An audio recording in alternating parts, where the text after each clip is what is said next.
about 5:30. It's now 7 o'clock and I've just passed through Wakefield on my way up to Port Augusta, which will be my stopping place for tonight. The country through which I've travelled has been dead flat with some wheat fields, but very flat, and the road good. I'm sitting in the car at the moment because the wind is blowing like crazy.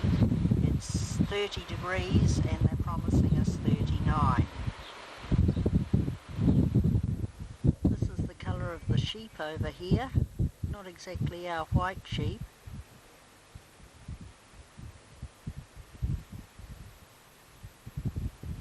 We're fairly close to the coast here. In the distance you can see the sand hills along the side of the Gulf of St Vincent, which runs up north from Adelaide.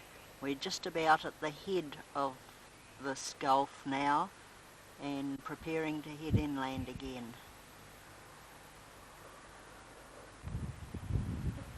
I'm now about 30 kilometres from Port Augusta, approaching the top end of the Spencer Gulf, which you can see over there in the background, just this side of the hill, considerably from the wheat fields that I passed through to this rather scrubby rubbish.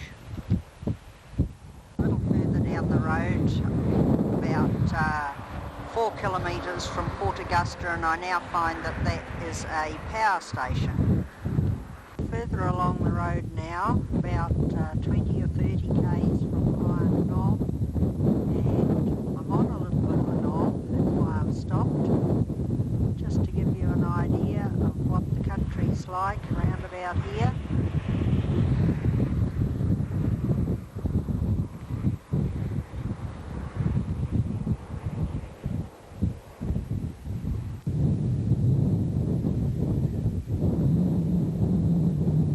Now 7 o'clock in the morning and I'm on my way from Iron Knob to Ceduna today, and here we have a couple of emus. This gives you a good idea of what the countryside is like around here. Go out to a wider view.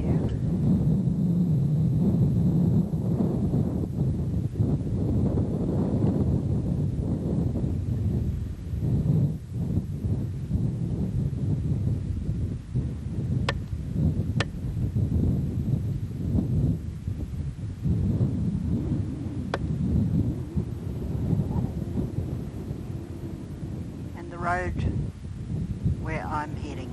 The side of the road you can see it's exactly the same.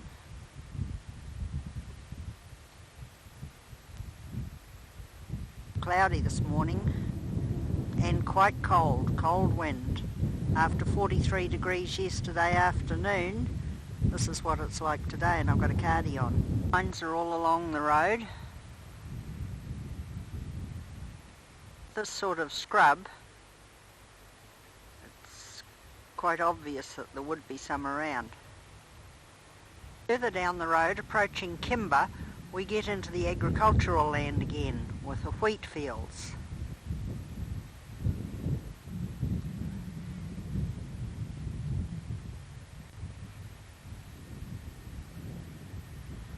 Not exactly a heavy crop.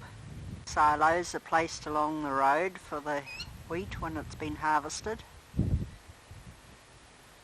Don't know what this guy's got to sing about.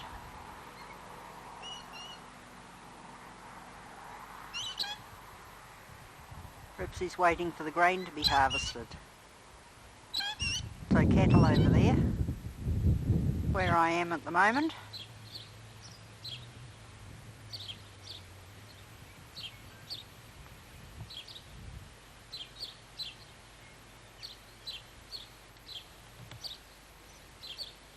The road we have the large silos that the farmers bring their wheat to after harvesting. It's very clean here, and this is the reason. These are placed every few kilometres along the road and you don't see any rubbish left. Also here at Kimber there is a museum, a little cottage, and off the road is the town centre. Find this is the case most of the way along. The main highway bypasses the little towns. There must be water here because there's windmills all the way along. Good posse for morning tea. Nice little off-the-road parking area. This one's a little bit better than some. I'll give you a close-up of that in a minute. How about that? Quite welcome out here. No doubt about which one to go in. Great. Didn't expect to find that. This is the reason you hardly even see a cigarette butt on the ground, even way out here. Art for the kids to play around with while Mum and Dad have a peaceful cuppa. Here, a map of the little township opposite. That's where I am now. And that's where I'm going today. Here's the silos. And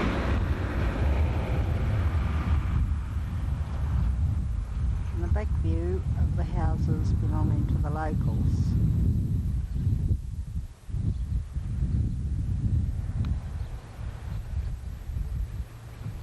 Barbecue, the picnic table beside it.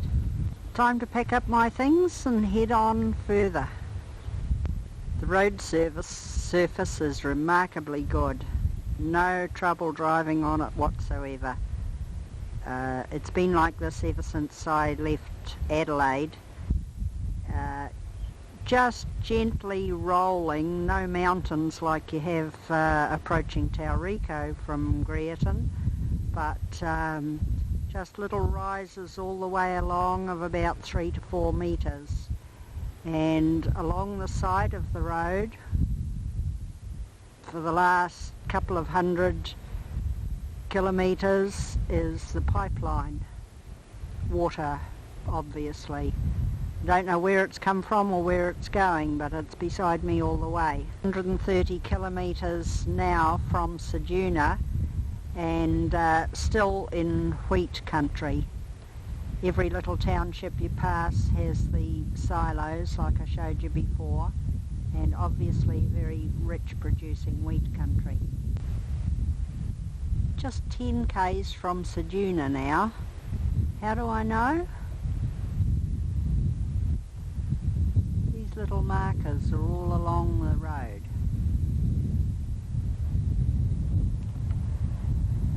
As soon as you pass one, there's another one telling you how far to the next town, all starting with the capital letter of that town.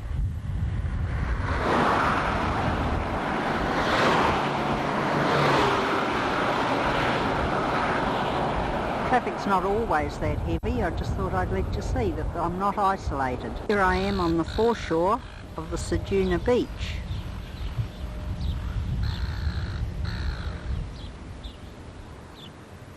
Pity it wasn't yesterday when the temperature was 43 at this time. It's just after 11 o'clock. And this is as far as I'd planned to go today. Interesting toilet block down there, some Aborigine artwork.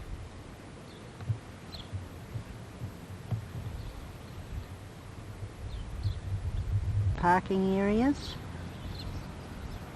And one of the locals, obviously. Must be hungry. The informality is interesting to note over here. Here's one of the shops in Ceduna. Continuing on now, I didn't stop in Ceduna because it was raining and it was barely lunchtime, so I carried on, filled up with petrol at Penong, and I'm now about 50 kilometres from Nandrew. Still in wheat country, as you can see, and here is one of the homesteads of the local farmers.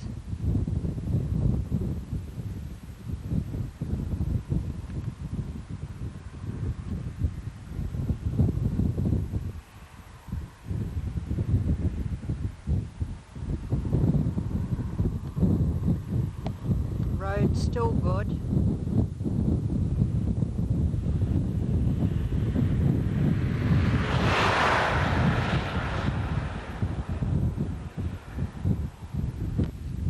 Sides of the road are covered with scrub here and rubbish, not much green to be seen. Just had the first rain for I don't know how long. There hasn't been much lately. Quite cool today, I've got a cardigan on. None too warm out of the car.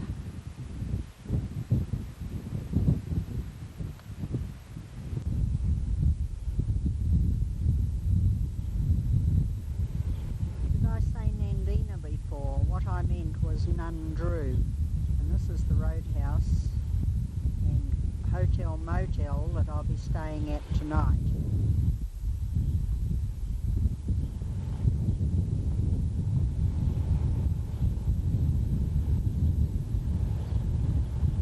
Complete with caravan park.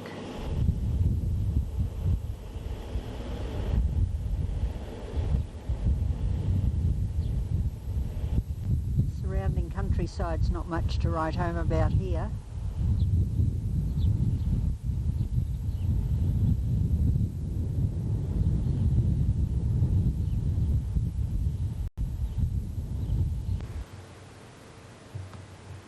I'm now in the Aboriginal Reserve just before you get to the Nullabor. Well, about 70 kilometres before you get to the Nullabor, and this is an area that's set aside for the use of the Aborigines. You can see there's not very much in the way of useful country. The road stretches way into the distance, but at least there is some tree cover.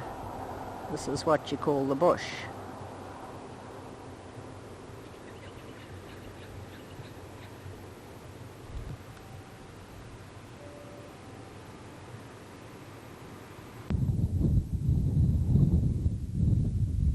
Still in the Aboriginal tribal land, a reserve set aside for them, but you can see how the vegetation has changed. There's now very, very few trees. Up ahead there's a tower which would be a TV and radio repeater station. Looking across to the other side of the road's exactly the same. There is a tree there, but you can see that it's out on its own.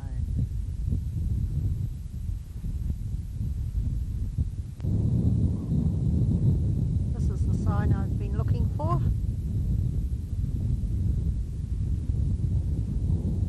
Wrong with the road though. No problems about driving over this.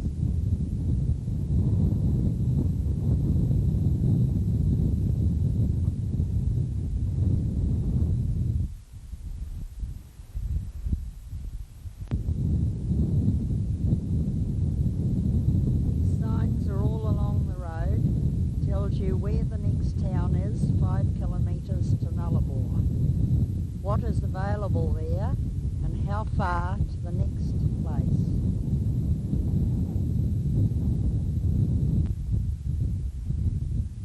And while I'm here, I'll give you a sweep around that shows you 360-degree .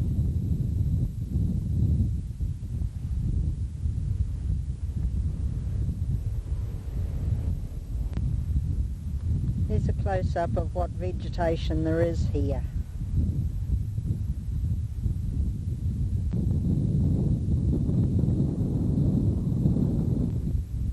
The only animals I've seen lately have been very small rabbits.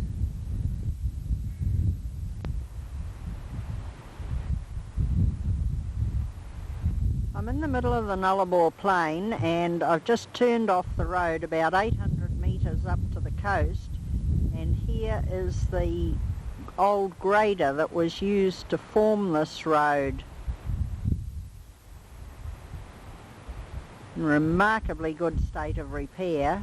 It's so dry, of course, it wouldn't come to any harm, wouldn't rust away or anything.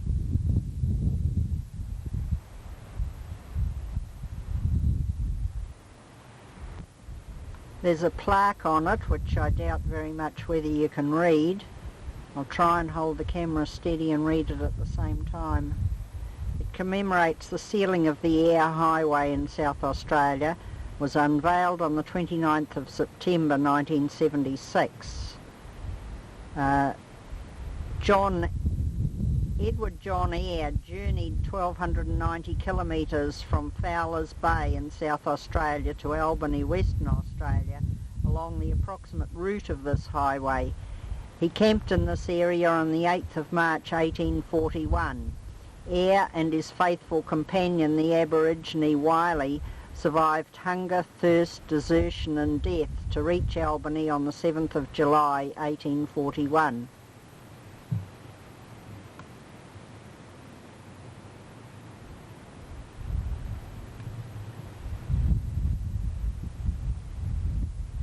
And that's him there. Of course, we have the usual rubbish bins, and you may be able to hear the pounding of the surf. I'll go over to the cliff edge and have a look at that in a moment. Just an idea of what vegetation there is here.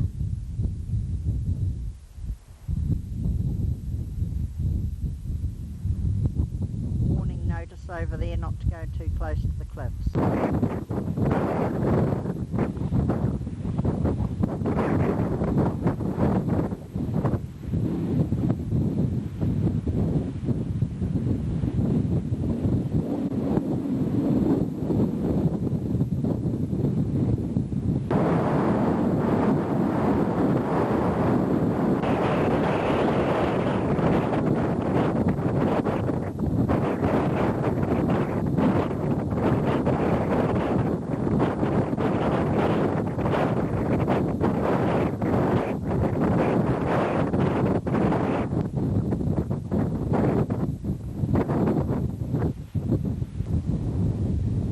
On the road again, and the sign tells me that I'm 115 kilometres from the Western Australia border. Still well into the Nullabor, of course, and this is what it looks like here.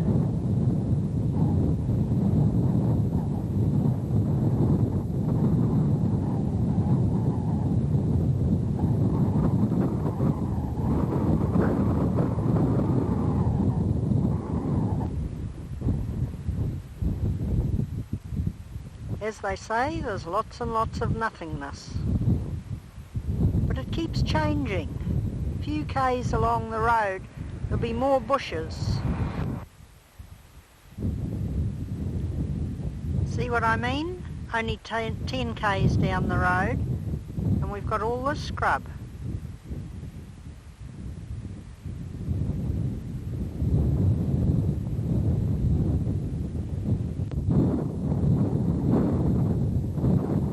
Signs tell lies. All I've seen has been 2 little rabbits and quite a lot of dip swallows,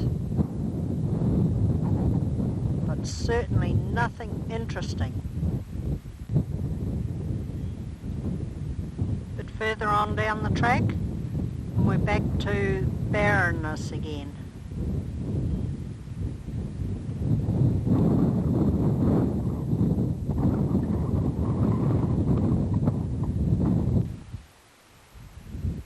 Time for a cuppa on the coast. Looking out towards Antarctica, I guess. Not too hot. You can see I've still got my cardigan on.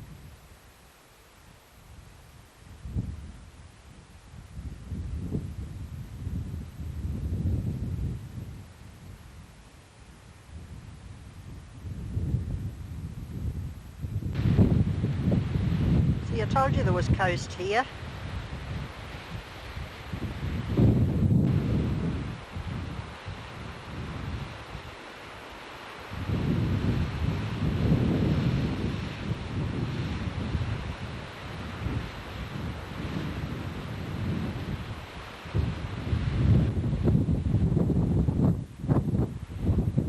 Pretty rugged, isn't it?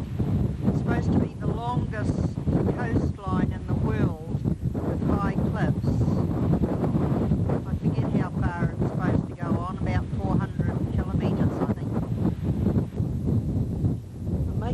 slow progress because it's all so interesting.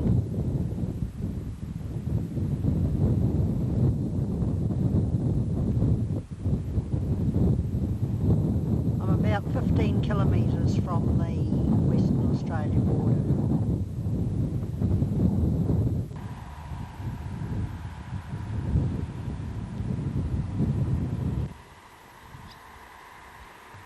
I know where I am.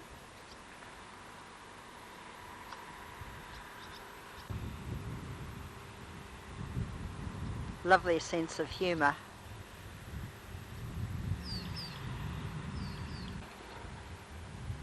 And there's the roadhouse in case you want to fill the car or yourself or bed down for the night.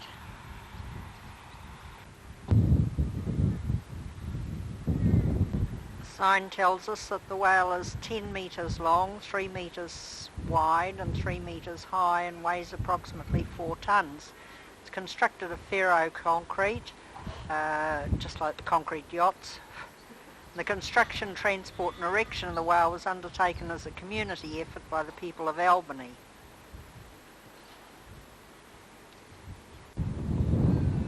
It's a kids' playground here.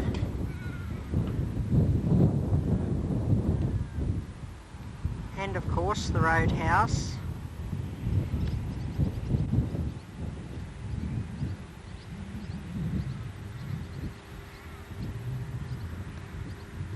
And a very large camping ground with caravan points that I can't show you because I'd be filming into the sun.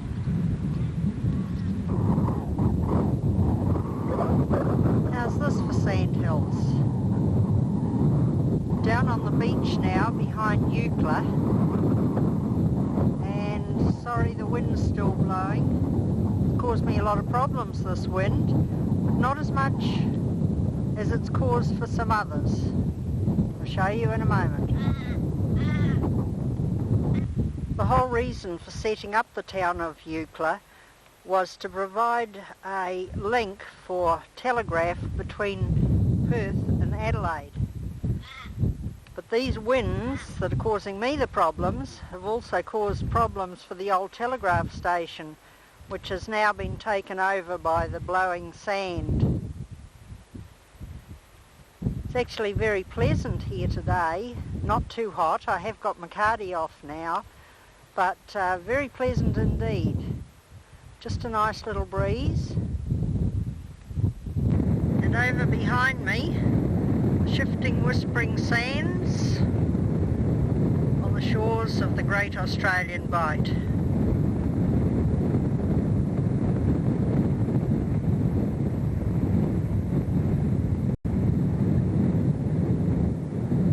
The road actually runs along that plateau that you can see in the distance.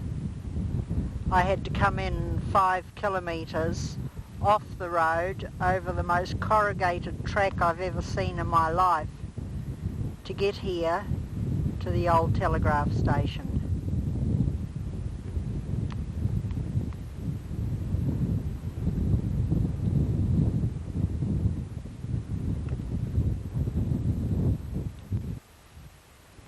Nobody seems to know very much about what these old ruins are. They are fairly close to the old telegraph station.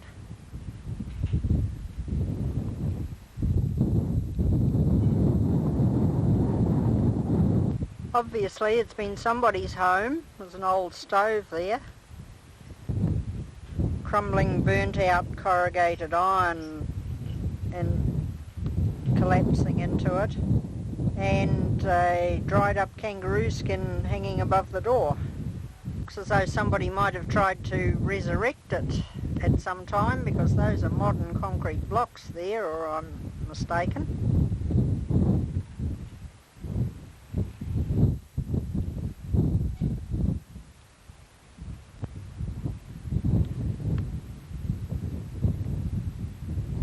Quite a puzzle. Have to get to the bottom of that, I'll let you know. Well, here I am about 50 kilometres into Western Australia and having lunch It's not quite 1 o'clock in the afternoon, but what a difference in the little lunch spot. Rubbish everywhere. I don't know whether the council don't come, or the Shire I should say, don't clean them out often enough, but it is absolutely disgusting. Nice barbecue there, plenty of rubbish tins provided. They're about half full. Maybe the animals come and rake them out? I don't know. But there's broken bottles and plastic and cartons and everything lying everywhere. Such a contrast. A 100 kilometres into Western Australia, and the scene is still pretty desolate. But what's fascinating me is, what are all these little mounds? Been coming across them quite a bit, and I can't work out whether somebody has been hunting for water or maybe prospecting for minerals. But every half kilometre, maybe a kilometre, there's a series of these little dirt mounds.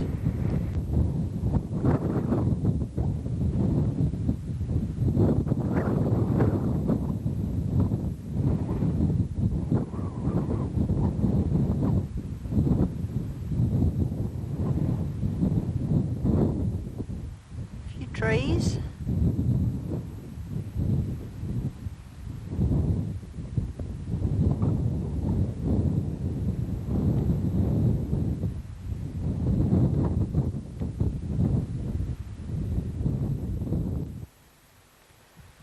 I passed a little township called Mundrabilla about 15 minutes back, and now I find that that is the Mundrabilla homestead.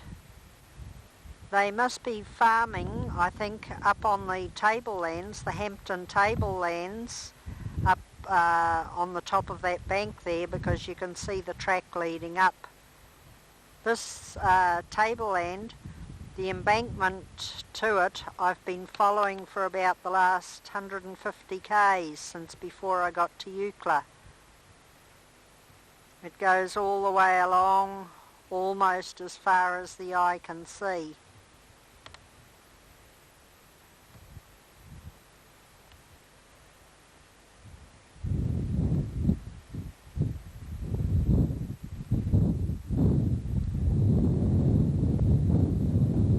Out of it up there somewhere. A lot closer now to that embankment. Get a closer look at it. And I've come to the conclusion that those little mounds of dirt must be people's mineral claims, because they all seem to be marked with these little flags. See, there's a driveway in there up to a cleared area, and a couple of those little mounds again. The road has now climbed up onto that plateau that we saw from down below.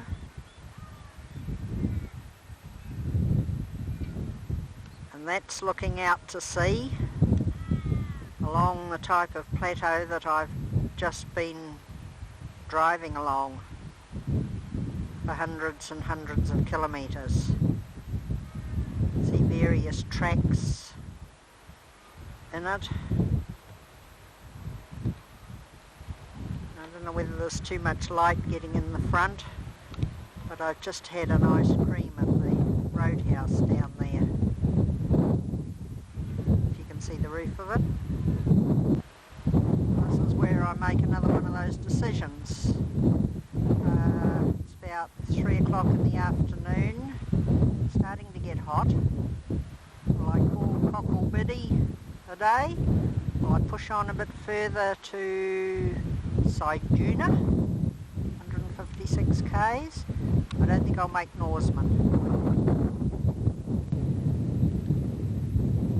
10 kilometres from Kalgoorlie, and it's getting very arid. Some places the dirt's quite red.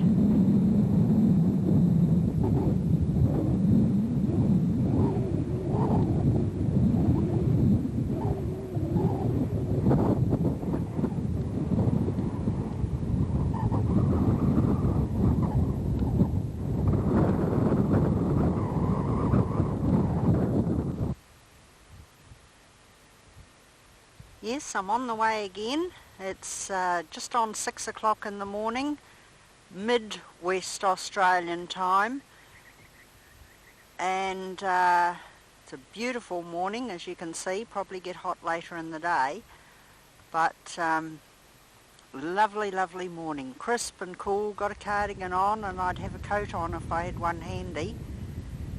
The scene is pretty desolate once again. I've just left Kalgoorlie, where I spent the night. Not a good motel,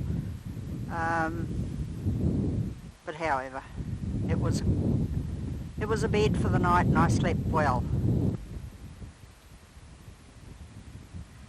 This is the reason that you don't travel at night. I haven't seen a live kangaroo since I left Adelaide. They're just not around in the daytime, but at night they are. And every morning you find the dead ones on the road. This one just copped it during the night. It's barely cold. I've only travelled about 1 kilometre, I suppose, from the motel, and this is the second dead kangaroo that I've seen so far. So there's plenty of them around at night. I've now travelled about 50 kilometres and it's getting more and more desolate, less and less growth. Nothing wrong with the road though.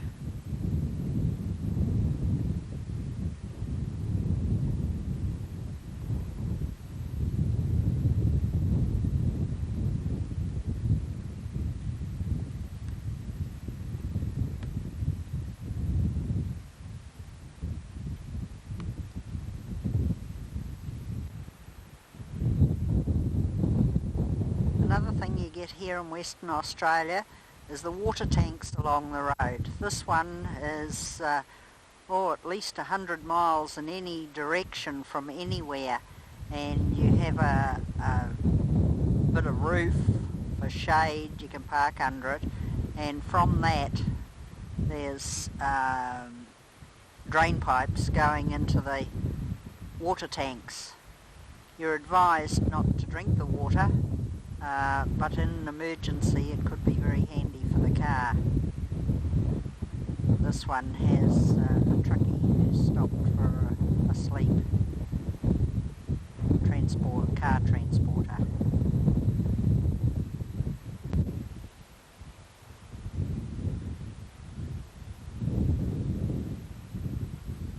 I'm now travelling along the longest straight road in the world. Doesn't look a lot different from a lot of the other roads, except that there's more of it. When you come to the horizon, there's just more of the same. Not sure how long it is, I'll find out though. It just goes on and on and on. Well, this is something rather different. I'm up on what they call the Fraser Range now, between Balladonia and Norseman. I'm about 100 kilometres from Norseman, and passing through some quite tall timber. Road's still good.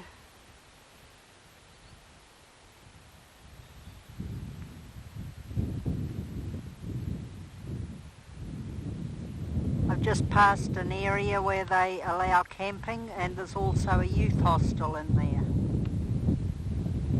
quite a pleasant place for a holiday.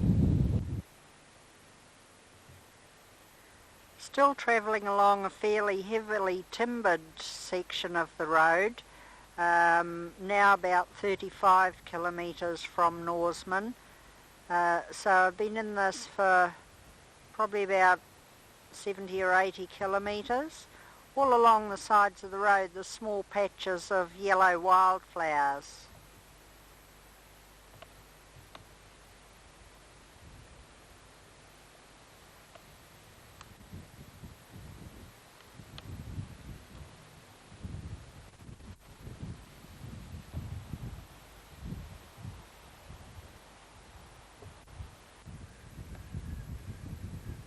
I've just passed through Norseman. What I should have filmed was the quarantine officer going through my chilli bin to make sure I had no fruit and veggies there. Had to skin a banana and eat the banana and give him the skin. He took my lettuce off me. And this is Lake Cowan that I'm now crossing. This noisy truck comes along too close.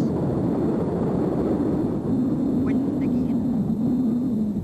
Probably a salt lake. Although there ain't no water in it at the moment.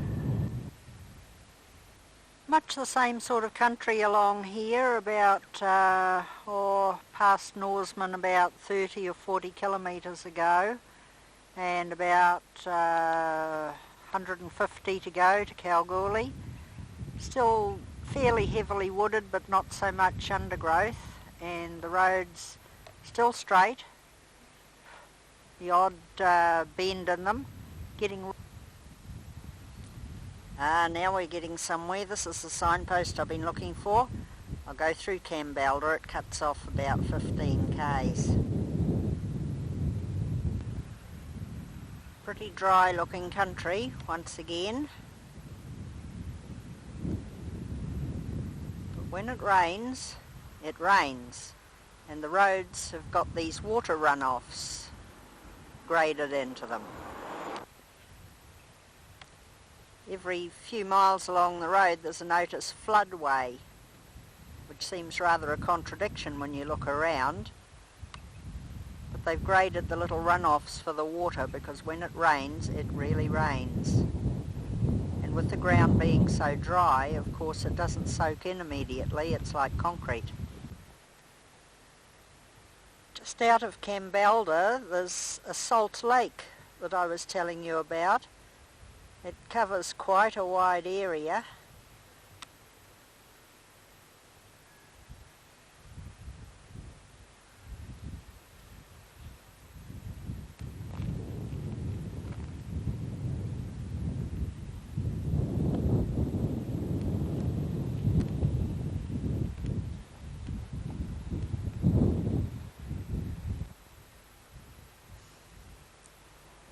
Made a little side trip up to a lookout that's here, just to give you an idea of these salt lakes. It's solid salt. You can walk out on it, and by the signpost I see that you can that they have land sailing races on it. There are picnic tables up here, a bit knocked around, but the thought was there. This is the eastern extremity of the lake.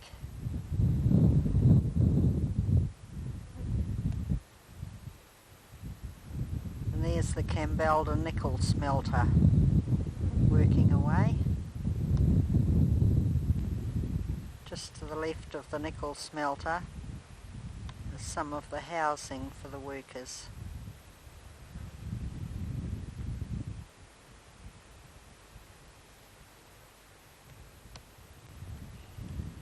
Somewhere over the horizon there is my goal, Kalgoorlie. I've come down to the salt lake, Lake Lefroy. This road actually is a causeway across the lake which goes to a mine site about 130 kilometres away. Road crosses the lake for about 30 kilometres, so that gives you an idea of the size of it.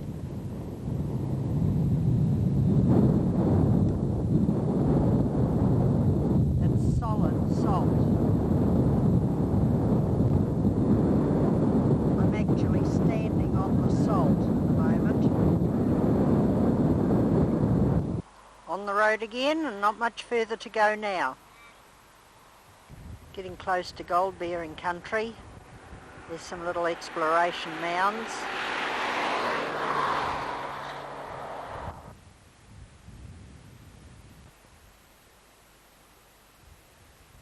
Well, their sampling was pretty close to the mark, because just a couple of k's down the road here's an open cut. A small one by Kalgoorlie standards, but they must be getting plenty out of it to have carried on as far as they have.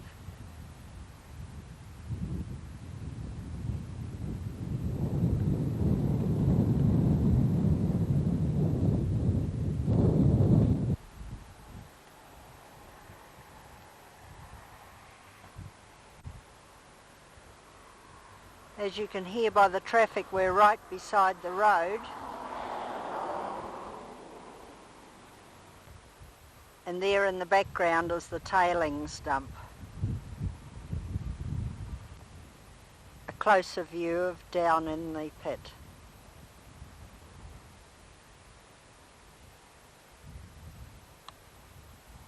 And the road that the trucks use to take it out to the treatment plant.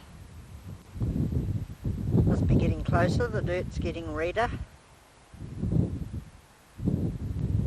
Definitely getting closer. There's the nickel smelter sign over there, pointing this way.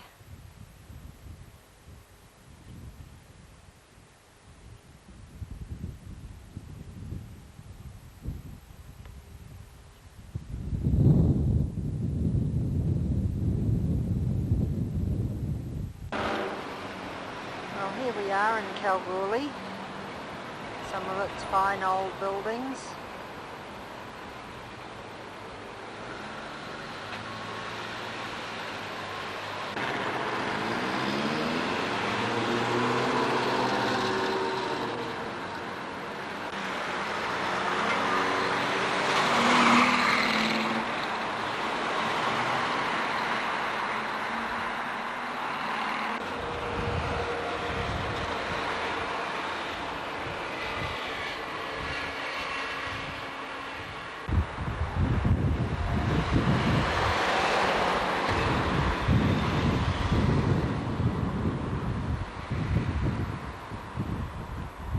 Main street with the town hall about the middle.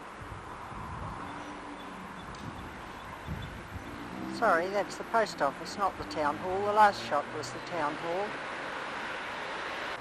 Oh. Well, here we are. We've arrived. 6 Barton Street.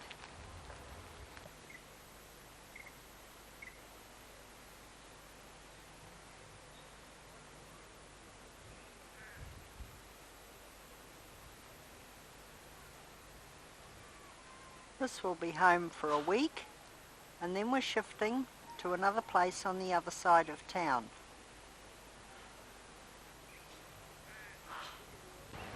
Incidentally, while I'm here, this is the first house that Tony and Amy owned, and then they bought number 6 right next door. Heading down now to the area that is to be home for some time. Clear the nice wide residential streets. And this is Lyle Street.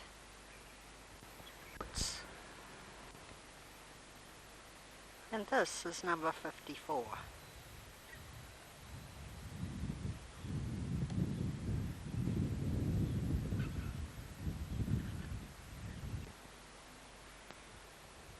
Front garden is well established, colourful.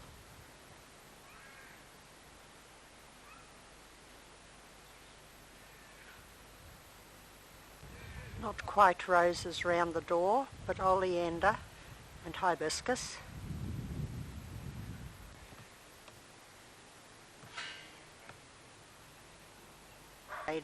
In this corner.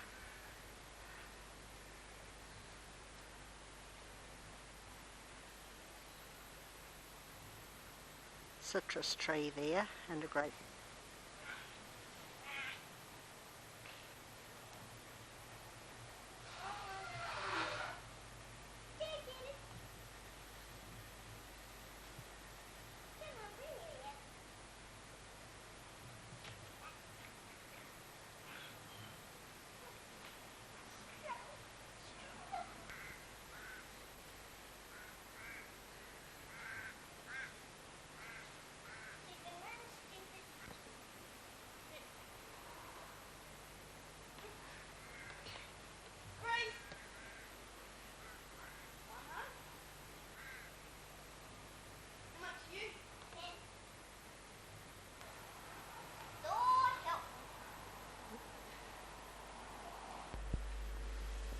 town of Esperance on the south coast.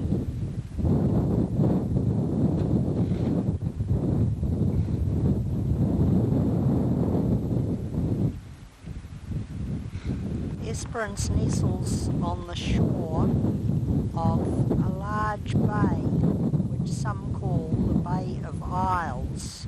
There are plenty of islands out there in the Southern Sea.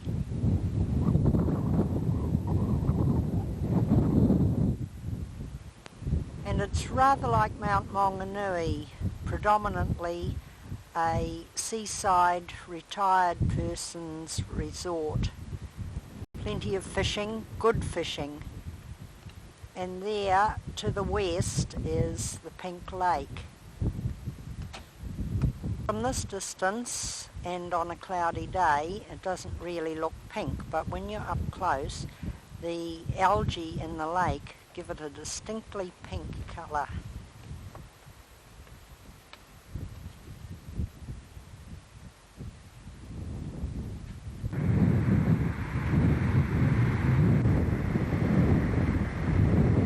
There are many, many beautiful bays around the foreshore at Esperance.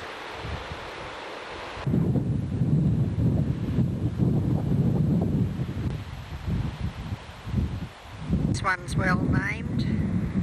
Across the road from Blue Haven Beach there is a series of windmills, a wind farm they call it, and it's an experiment to supplement the electricity supply to the area.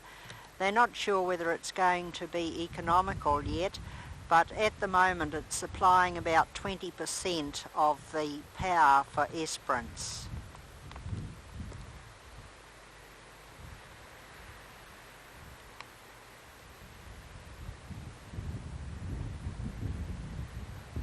Continuing on my drive along to the west of Esperance along the coast, still more beautiful bays.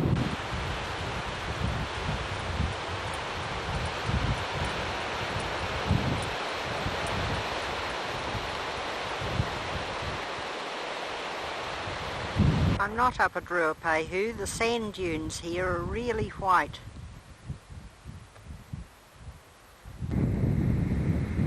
Windmills probably pumping water for the toilets.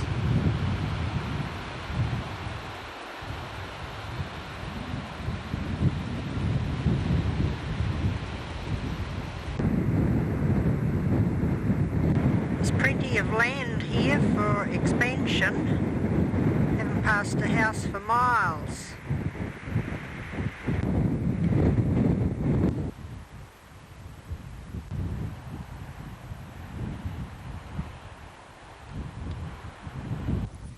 Getting closer now to the Pink Lake.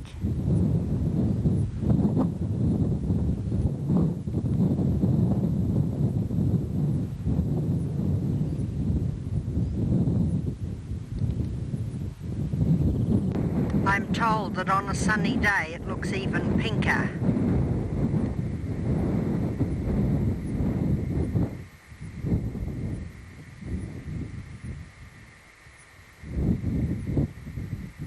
There are one or two houses in the surrounding countryside, but still plenty of room for expansion.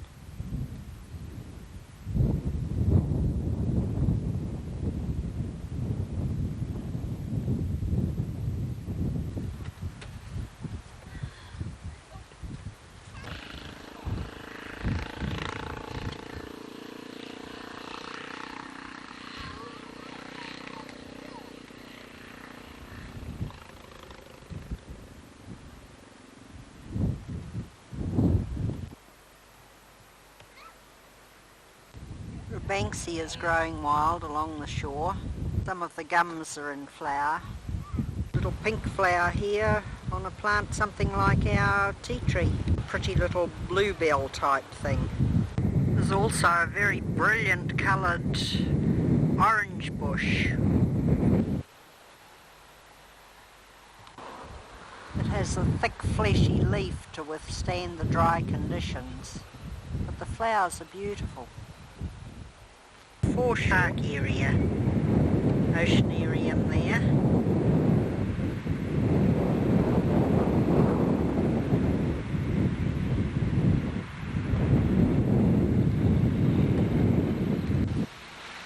The lawn and pines and cycle path run along the foreshore for several miles. Well appointed with modern motels.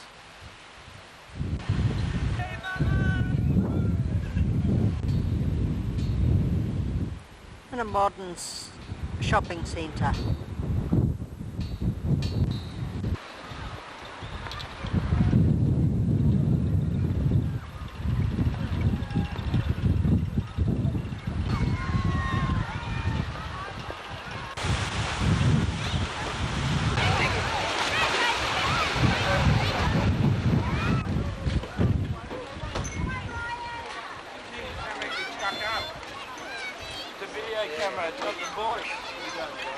Jimmy on the pedal boats.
John on their way up to come down the big water slide.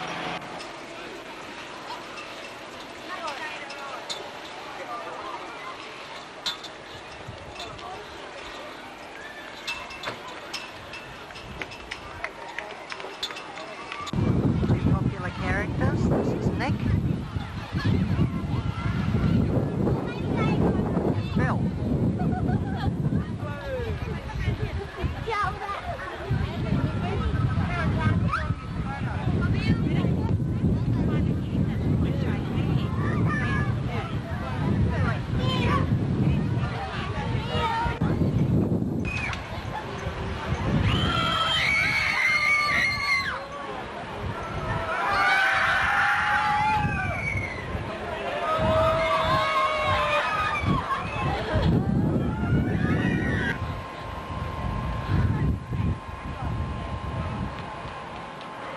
Billy's turn.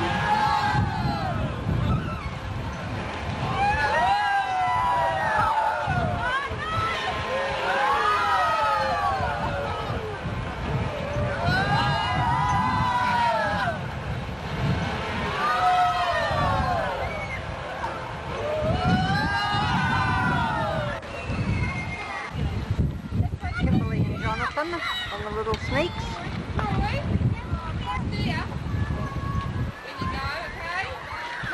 Travis.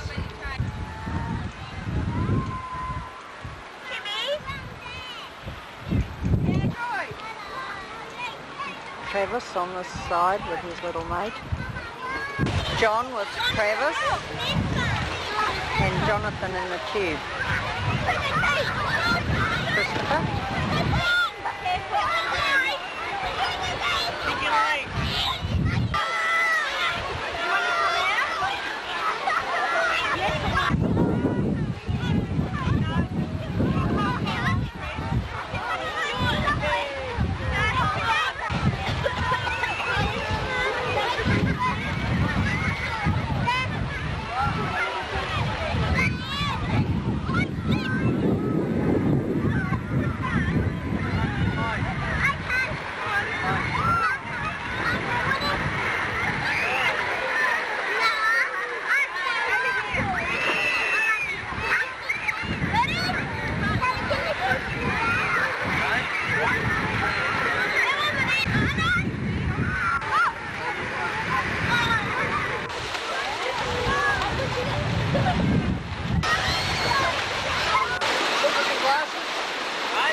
Lyle Street was a new barbecue.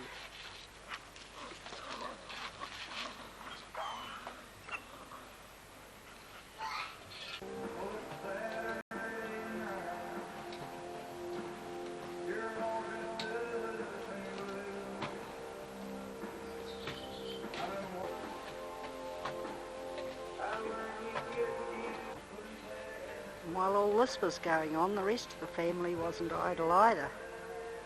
We were all going to need a swim at the end of this.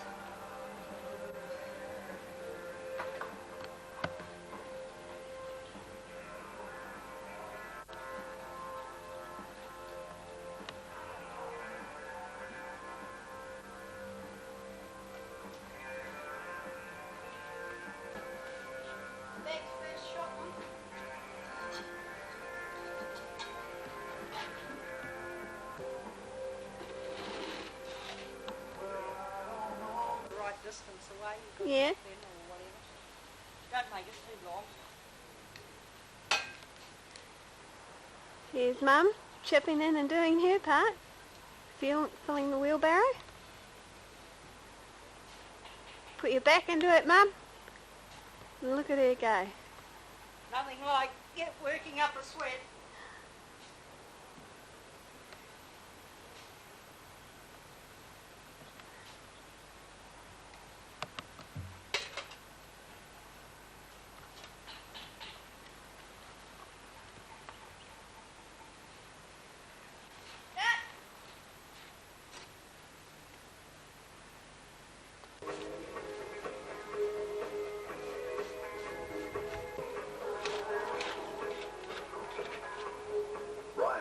Was kissed and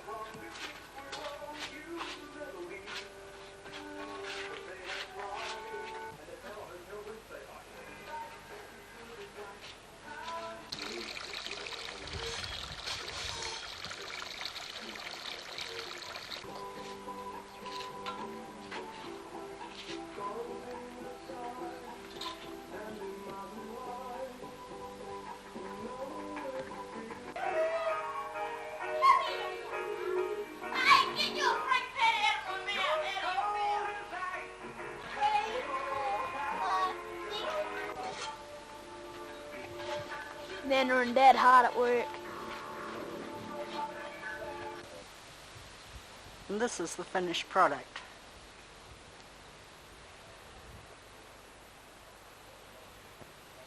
To the pits. This is the head frame that works the cage that goes down to main shaft at North Cal.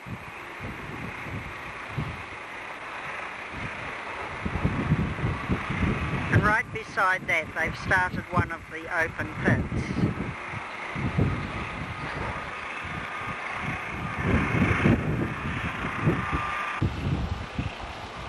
At this stage it's just a baby, but believe me, it will grow.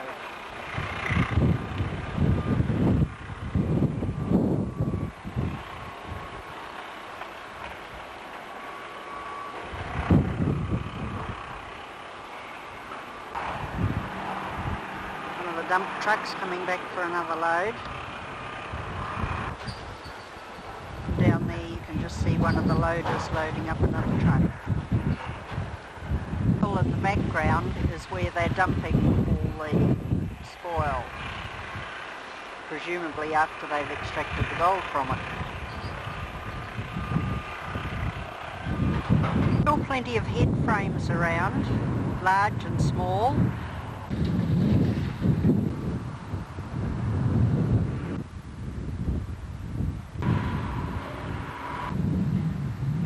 I took all those shots from the one posse. By shifting down the road about half a mile, we get a fresh crop. North at the moment from Kalgoorlie, heading towards Menzies, and it's early September and the wildflowers are in bloom. There's various colours of them. Yellow and white are predominant at the moment. Pretty little fluffy one.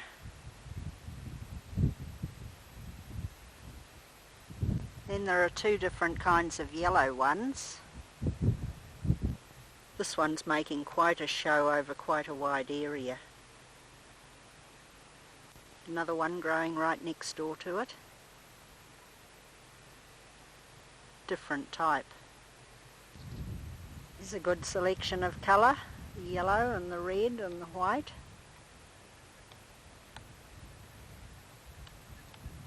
The red one's rather like a boronia, but it's not. The white one almost has a catkin-like flower. The only colour missing from that last shot was blue, but there's plenty of them as well.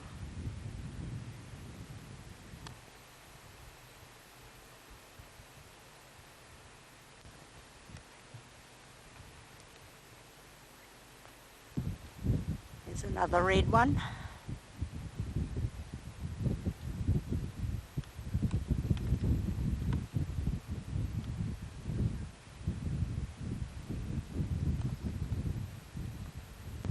This has got little yellow pom-poms on it.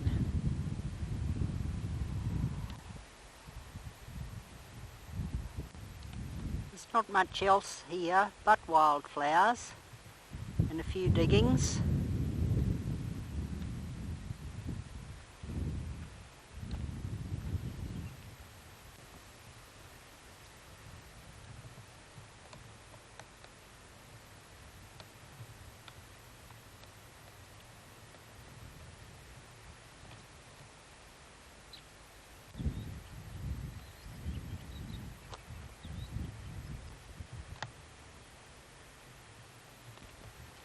That's amazing. It's just like a cotton bud.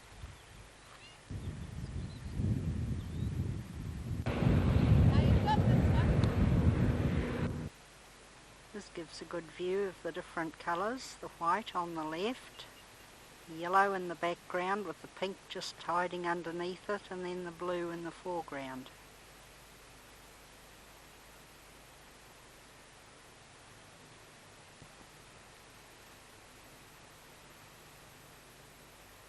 Just north of Menzies now, and just here there's a real carpet of yellow with quite a few pinks.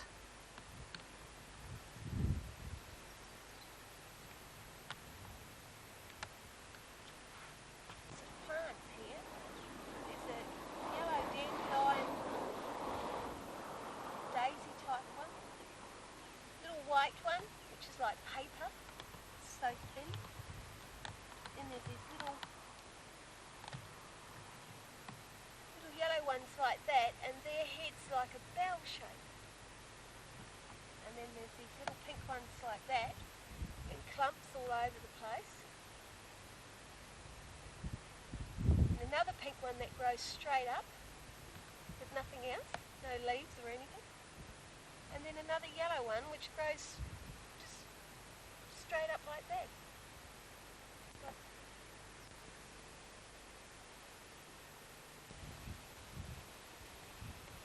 These little white ones are growing out of the driest dirt you could imagine, and when you touch the flowers they rustle as though they're made of paper or parchment.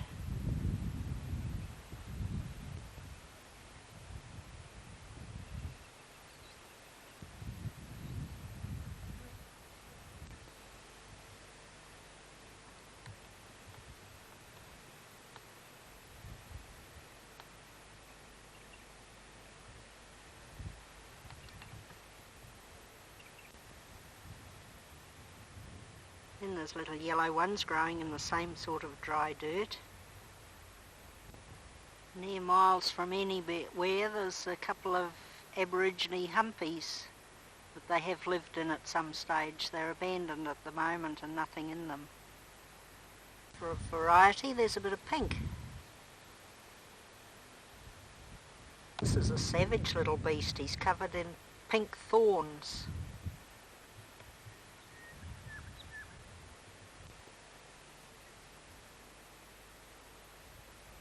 This one's right close to the road. It's so covered in dust I don't know how it survives, but it has got little red trumpet-shaped flowers on it.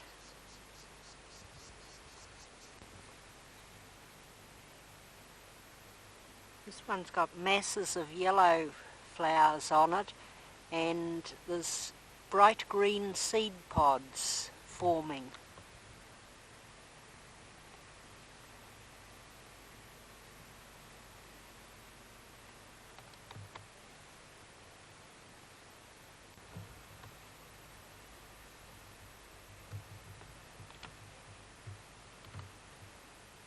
One purple one growing in the midst of yellow.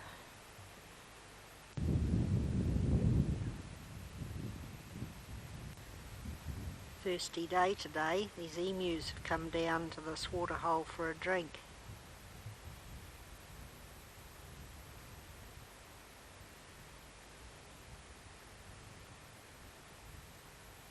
And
there's a great selection here with about 6 different varieties.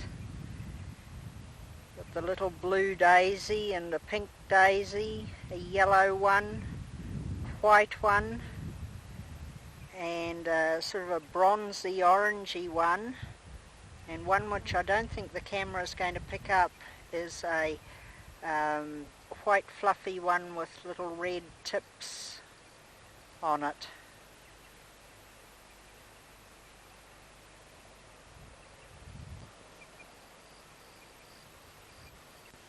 This one's a bit like a miniature Scotch thistle flower, but it hasn't got prickles. It has got a very pungent smell, a bit like pennyroyal.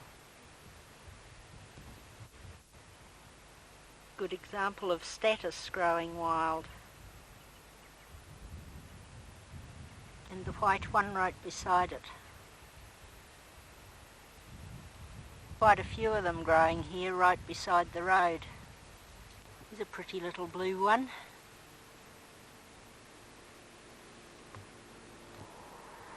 And a red one growing right close to it.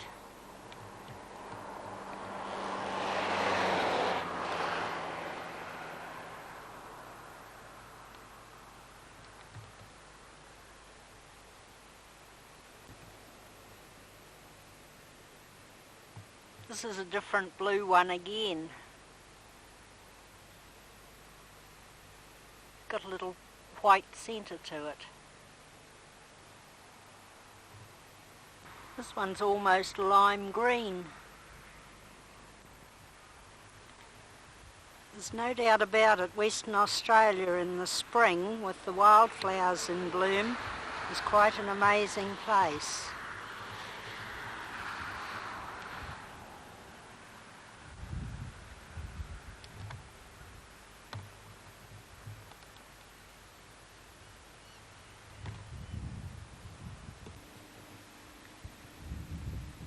Well, today we're out at Kalgoorlie at the camel farm, and we're going to see some camel racing.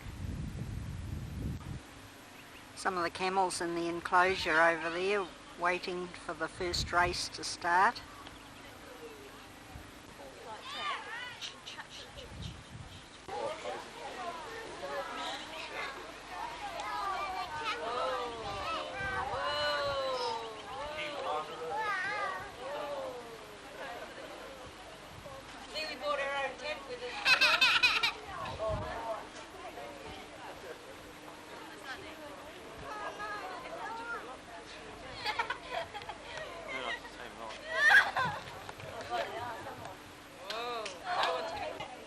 Chris and Kimberly aboard the back one, it's time to load up the rest of the train and get on the move.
Some of them really enter into the spirit of it.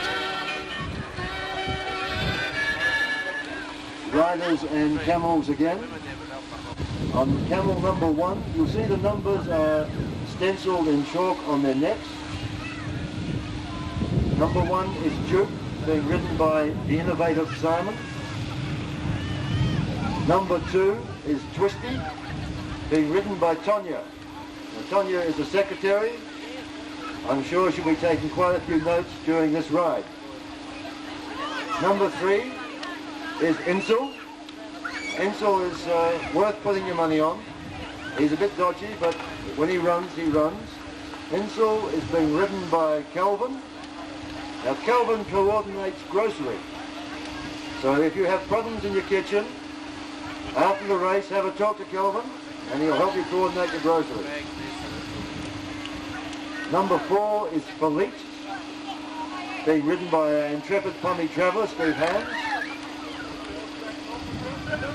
Number 6 is Mouse, being ridden by Steve, who's got a definite advantage being a horse trainer to start off with. Okay, they're almost up to the end there now. Sit down and have a drink. A fairly good straight race here. Yes?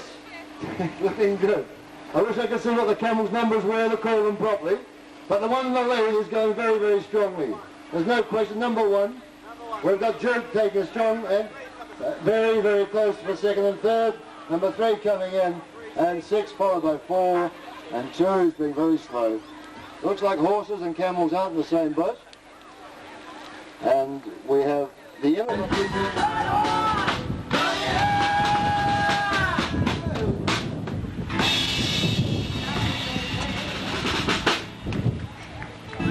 Thank you. Lovely day for it, right?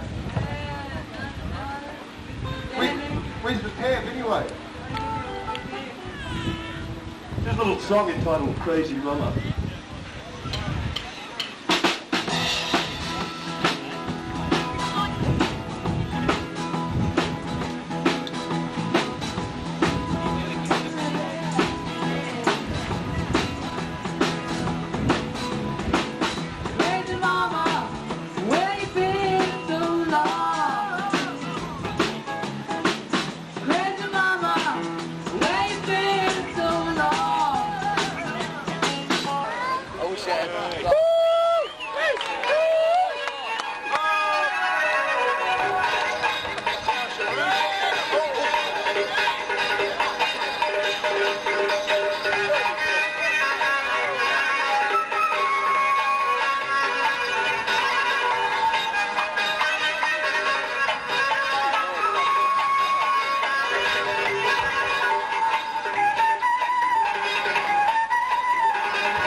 Dressed up in the Bedouin outfit.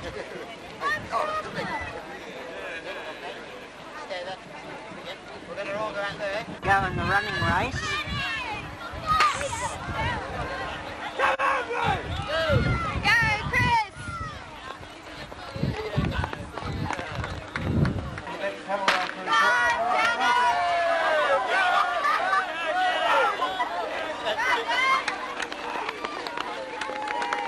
Next race is going to be a wheelbarrow race, and Chris and his mate are entering.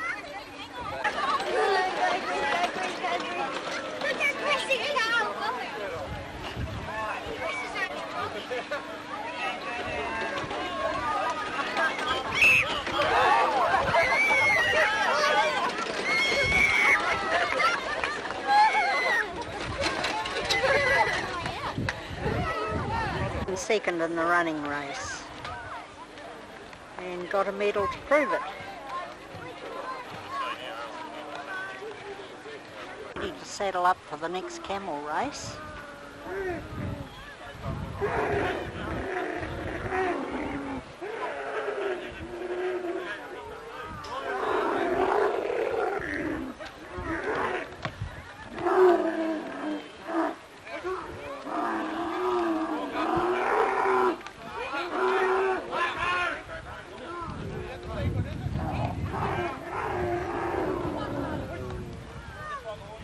Camels don't sound very happy about the whole thing.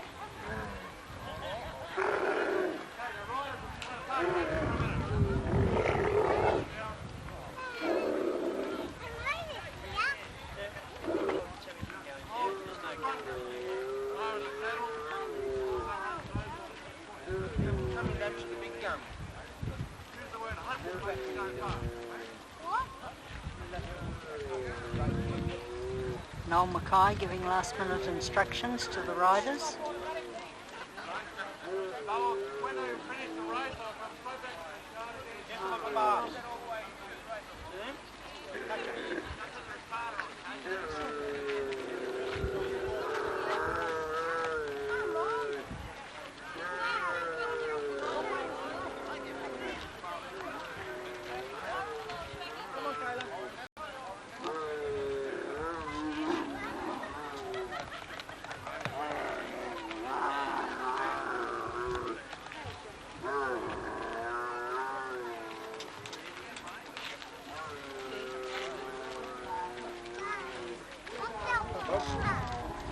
Ambulance making its way down to the starting point.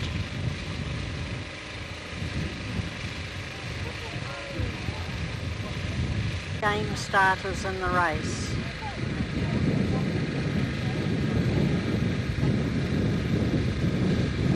Up from a sitting position. must be pretty hairy when they go to get up.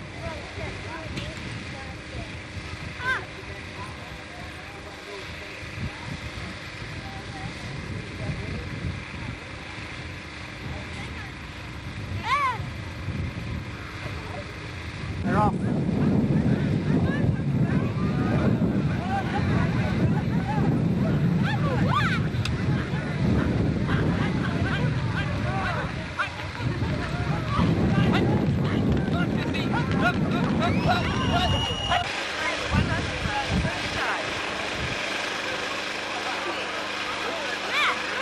Artist here today, capturing the spirit of it on the canvas.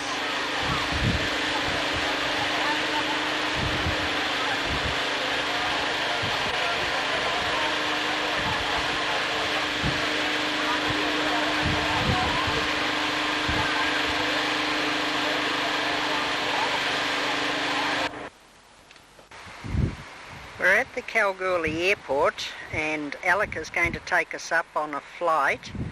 He's just doing the pre-flight check of the plane now, and when that's complete and he's sure that everything's safe, we'll be off for a flight over the area. Brian Fiss.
safely down again, and Tony's helping to tie the plane down.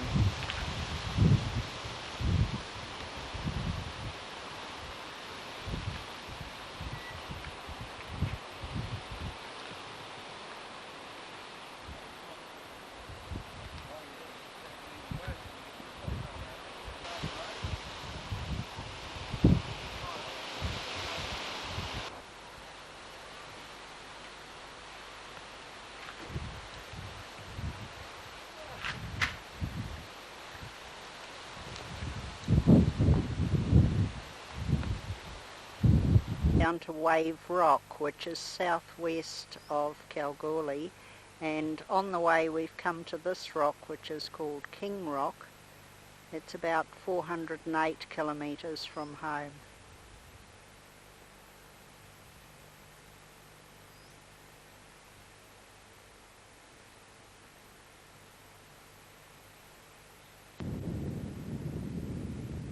We've climbed up on the rock now, and this is the view to the west.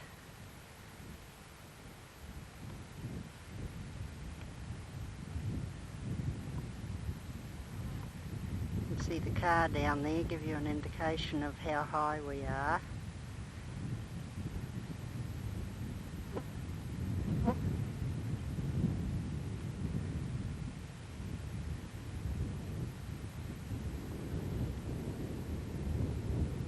Looking down to the south.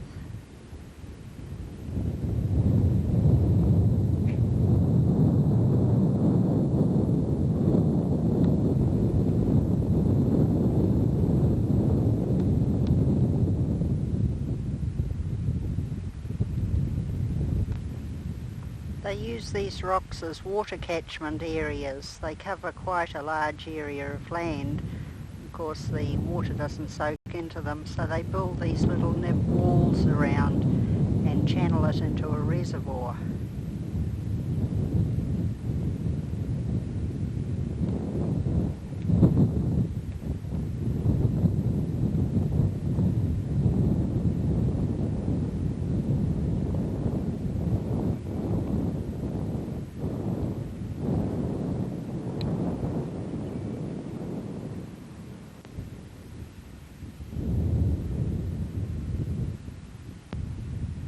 The top layers of the rock in many places are quite flaky, and people gather them together and build a cairn where they think the top might be. It's obvious that everybody has their own idea.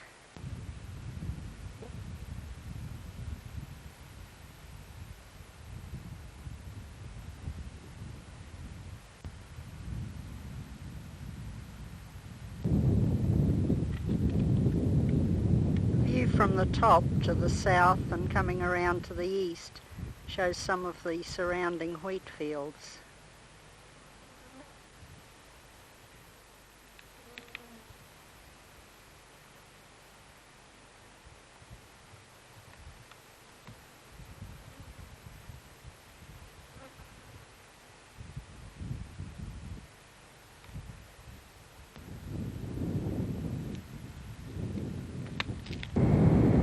There's been rain here fairly recently, and there's pools all over the top of the rock. Doesn't appear to be any wildlife in them. Even some plants seem to find enough to live on. There's one or two tadpoles in this one.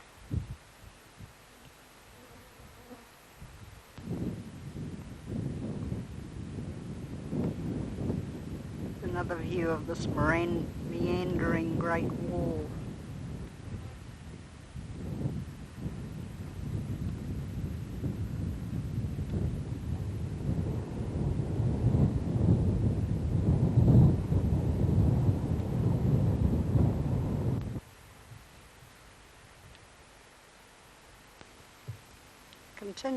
Continuing on our journey now towards Wave Rock and Hayden, and we've come across a bobtail lizard on the road.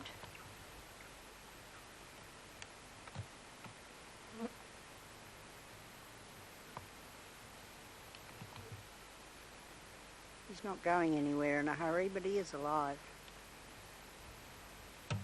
it. Fierce.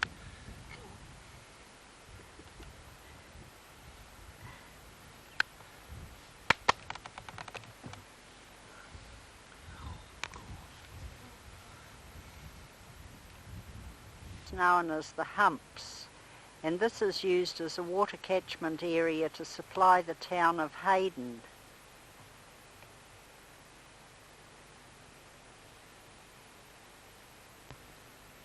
The water is drained into a dam which holds 47,000 square metres, and then the outfall is a drain flowing into the town of Hayden 4 kilometres away. This is the entrance to Mulca's Cave, which is an Aborigine cave, and inside there's evidence of Aboriginal art.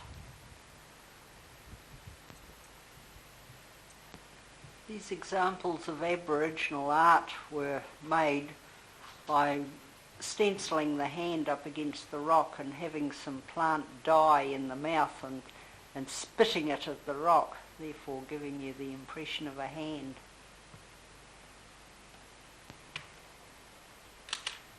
The cave is open at front and back, and I guess the wind had whistled through and it was coming from the wrong direction. It's situated right on the side of the humps. Nammer holes are simply depressions in the rock that water gathers in, and the Abos use them for drinking. Well, here we are at Wave Rock. Another huge rock.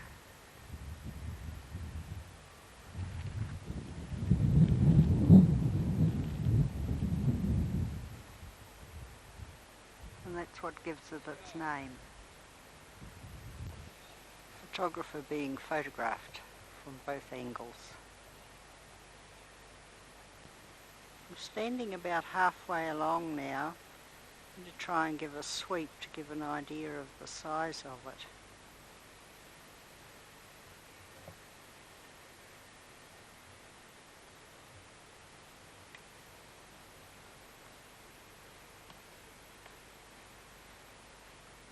Another shot that will give an idea of the size of it, Alec coming down off the top.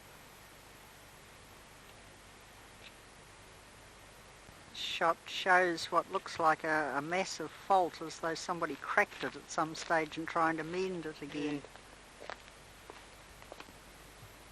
The different colours in the rock face are caused by water dribbling down through the various minerals that are in the rock.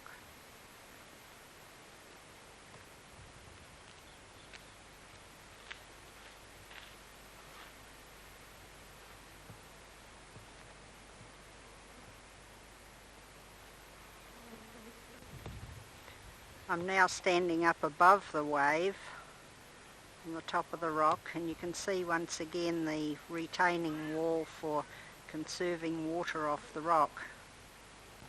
The rock itself covers an area of about 60 acres, and the water's channelled into that dam there.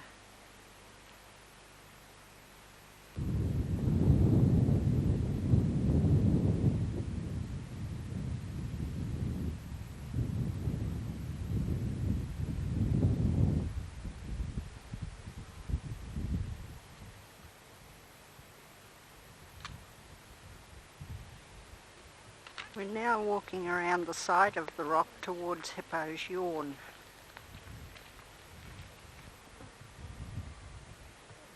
I've never ever seen that really before, or even not even a picture of it.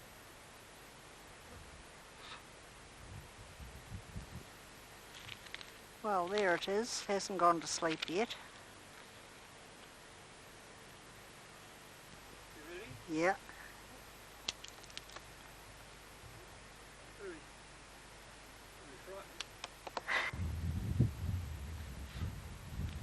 We're sitting up now on the eastern end of this rock and overlooking some wheat fields that have been harvested, and there's a little bit of green grass coming up through the wheat stubble due to the heavy rains that we had in this area a while ago.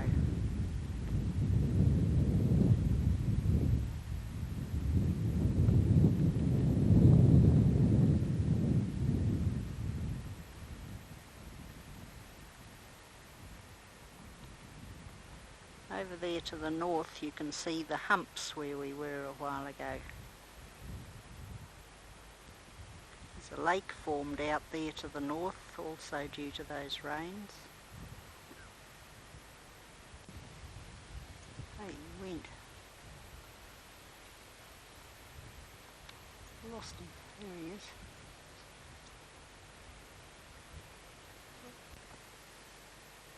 The rock's fairly unstable. There's some big cracks in it there. Slices of it look as though they're ready to slide off.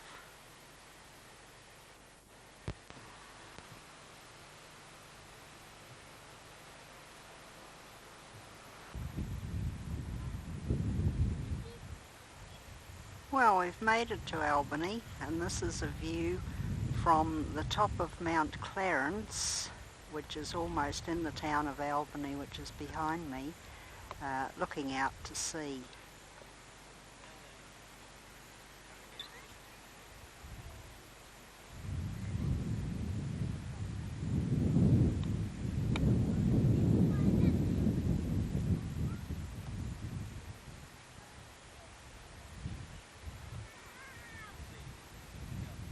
This is King George Sound.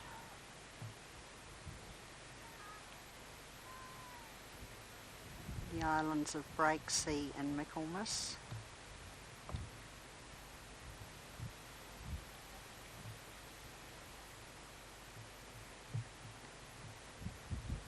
And through the narrow entrance there is Oyster Harbour.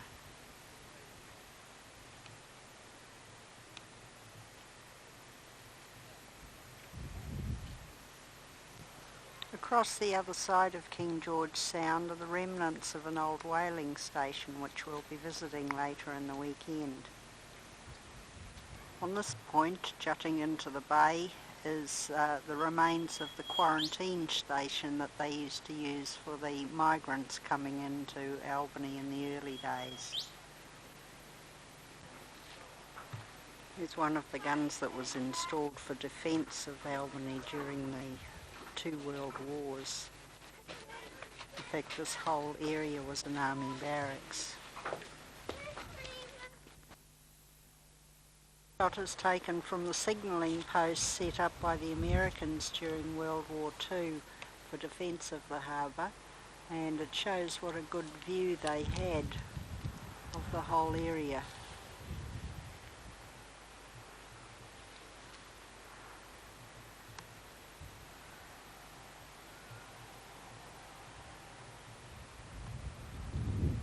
Around towards the town and the wharves.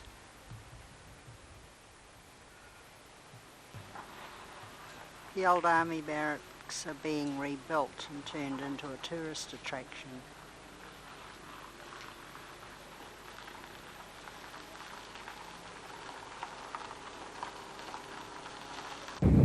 This is a view from further up Mount Clarence of Albany, over to the west, and therefore into the sun.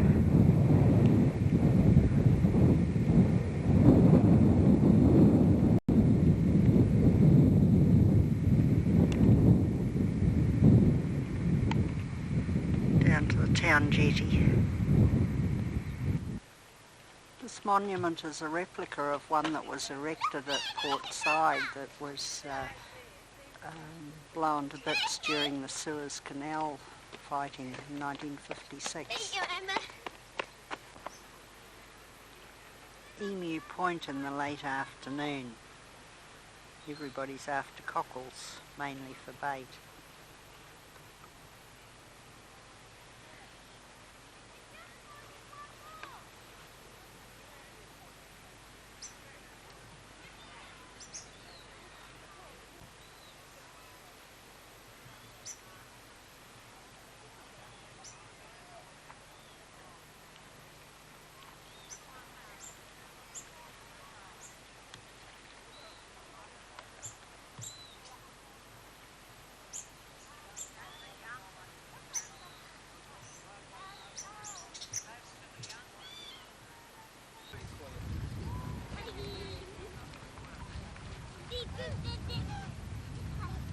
Lots of pelicans here. narrow entrance to Oyster Harbour is popular for fishing.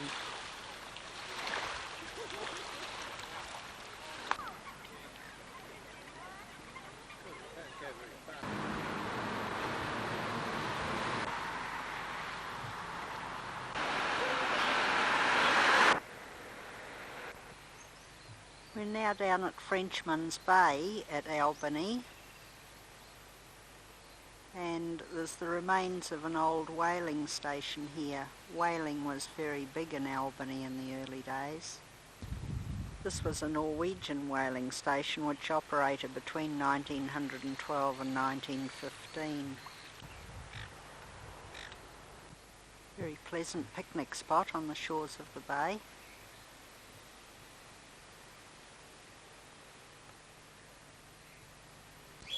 Along with the gas barbecue provided free by the Shire of Albany. Area and just across the road.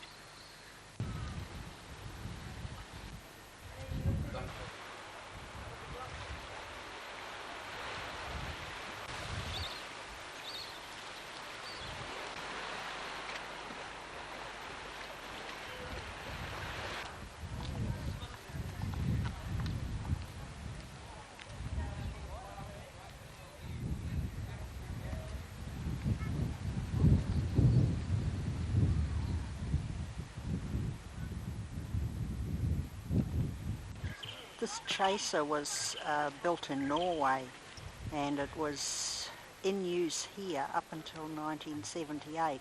One of three that were used to bring the whales in for this particular whaling station. They used to bring in one each a day for processing here. The three chasers would go out each morning, and the whales would be spotted by spotter planes, and when they were caught they'd be pumped full of compressed air and buoyed, and then at the end of the day they'd be towed back in and moored to buoys just outside of the processing plant. Then in the morning when the staff came on about 4 a.m, they'd pull the whales up onto that splicing deck there, and the processing would start. This is the harpoon right down on the front of the boat.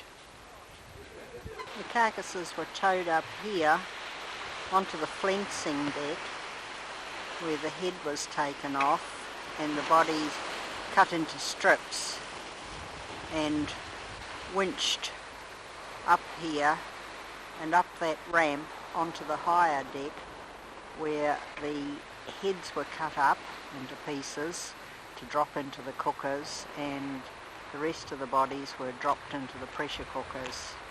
This is the saw that was used for cutting up the heads, and they were all dropped down one of these holes into 3 huge pressure cookers on the deck below. These pressure cookers or digesters used to grind all the bones and everything up, and it was then pumped into a settling tank over there where the oil came to the top, the bones and solids went to the bottom, and the middle bit was put through the process again. Bones and solids were fed through this dryer and turned into fertiliser, something like blood and bone, bagged and exported. This is the skeleton of a 37-foot sperm whale, one of the last that was taken here in November 1978.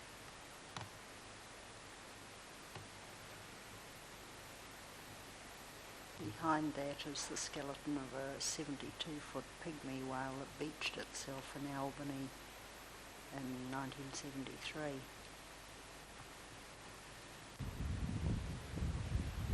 The panoramic shot of King George Sound.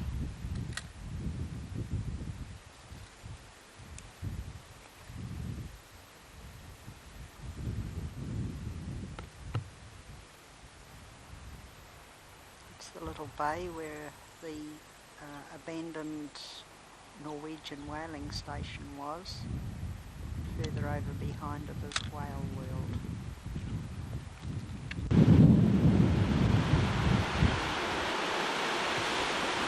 View of the beach at Salmon Holes.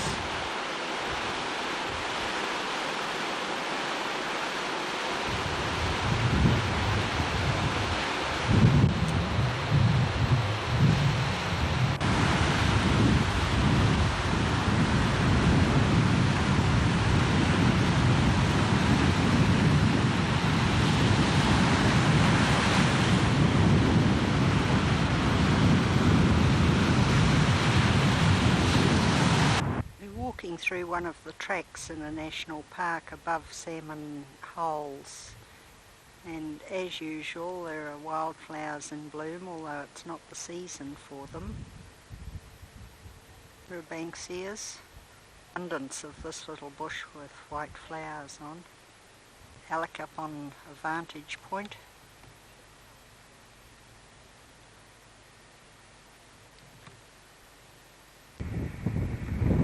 What a vantage point it turned out to be too.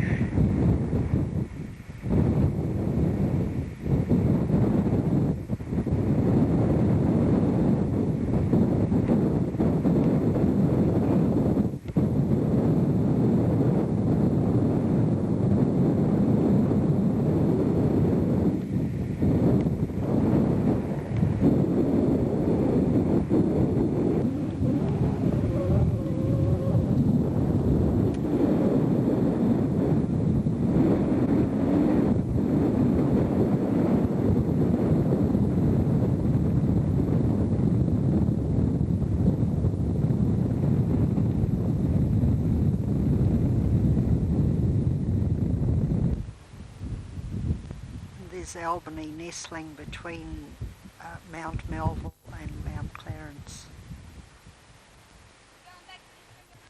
Looking down on Jimmy Newell's Inlet.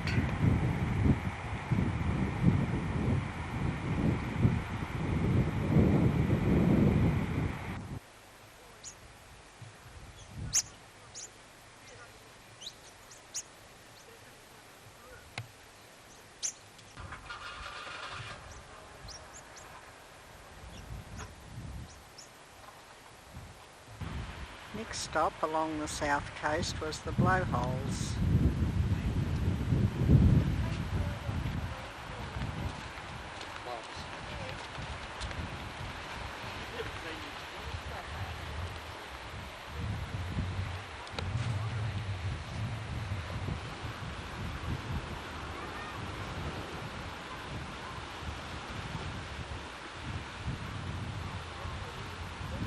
Nothing's visible from here, but every now and again you can hear the bush blowing down under this crack.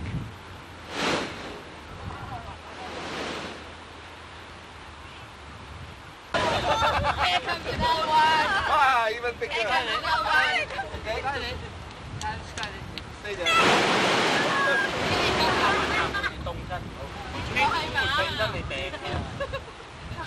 Another lovely little bay. This is Cable Beach. Probably so named because of the cable running across to the lighthouse that overlooks it. As you can see, the road level is well above sea level on all these lovely little bays, and they've put in flights of stairs to help you get down to the beach just as well.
natural bridge.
Between the two hills in the afternoon sun.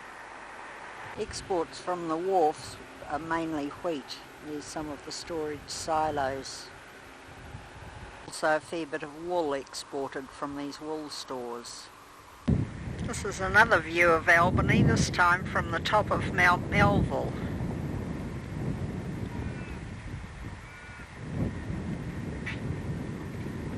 Showing Mount Clarence there.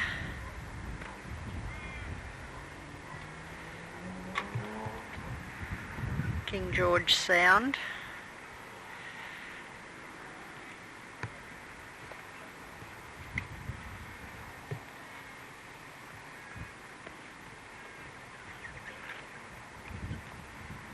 Oyster Bay.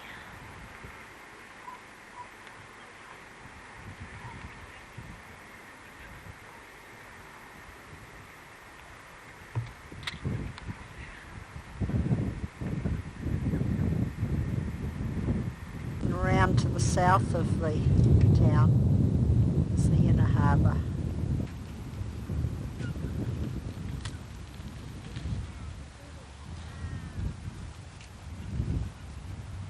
Area of the Parongarup National Park. Just preparing to go for a walk up to through the park. See, there's barbecues there and quite a few people.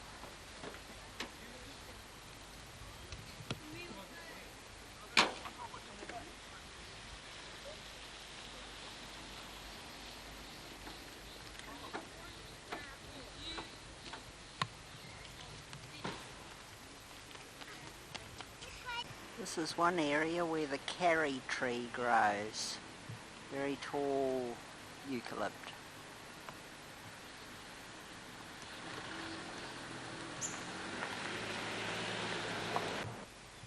This is the way we're heading. I better get going or I'm going to be left behind.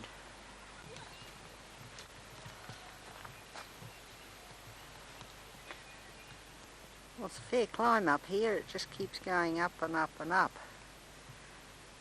There's plenty of young carries regenerating. You can see the young ones are completely self-pruning. They just drop off their little twigs as they grow some more at the top to replace them. The result is an adult tree with no branches till it gets well up.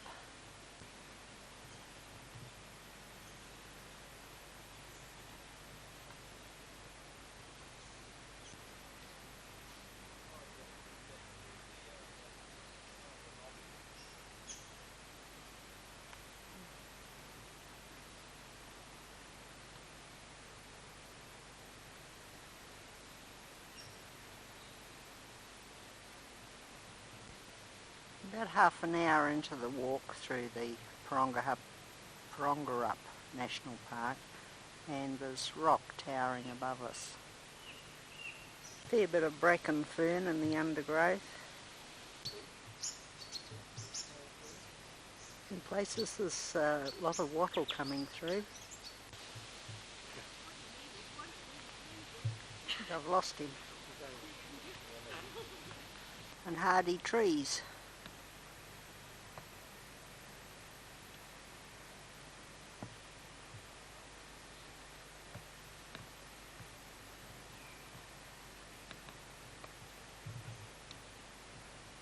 Perimeter of Parongarup National Park, and down here is a view of the surrounding countryside and the start of the vineyards.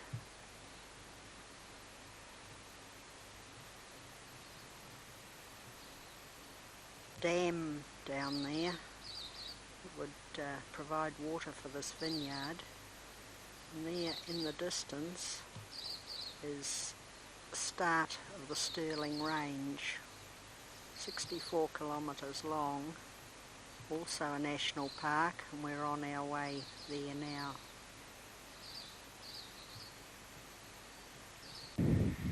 Driving through the Stirlings now, and rather than a continuous mountain range, it's a series of peaks.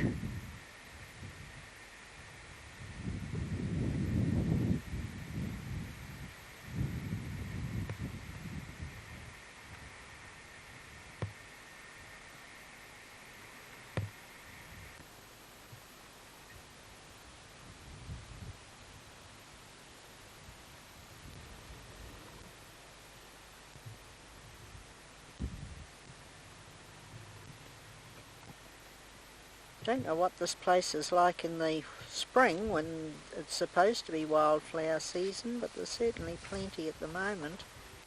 This one, believe it or not, is a banksia. I think it's trying to pretend it's a holly.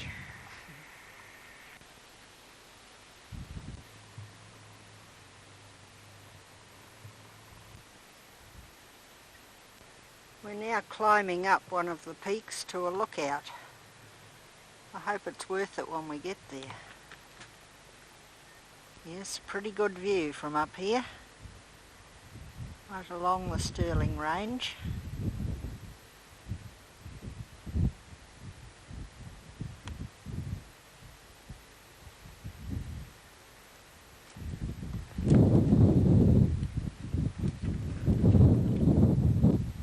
That's the road we've just come along.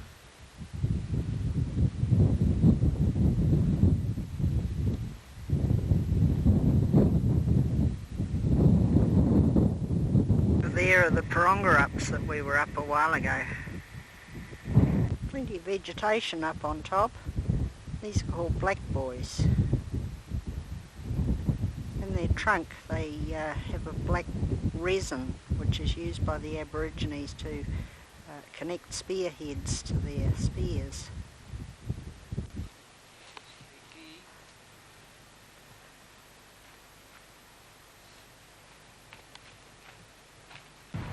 It's now Monday morning and we're on a lookout above Shelley Beach.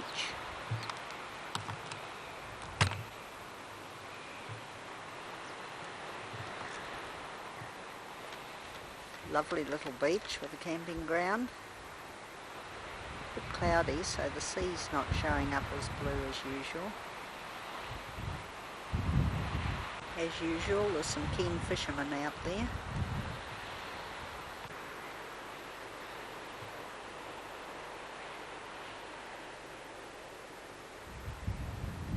Here on top some lads are preparing to do some hang gliding. Great spot for it.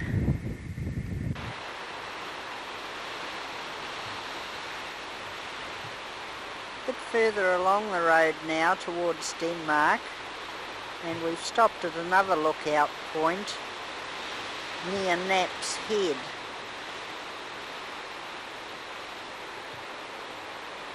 People fishing out there on the rocks.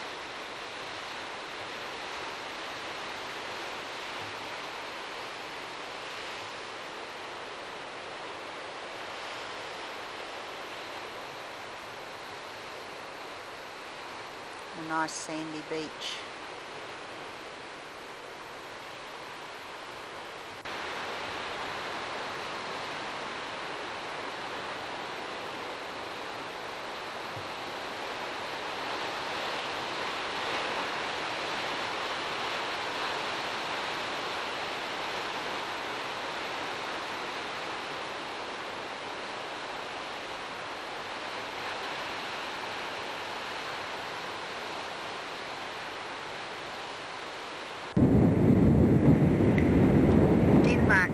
on the shore of the Wilson Inlet, and between there and Ocean Beach is quite a large sandbar.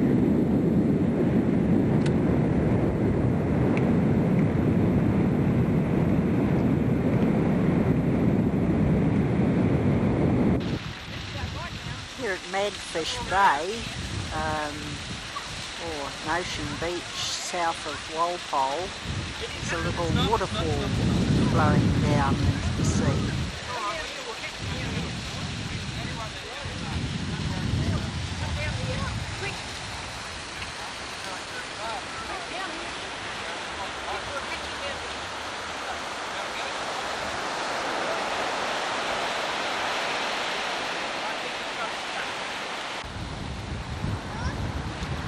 Magnificent beach.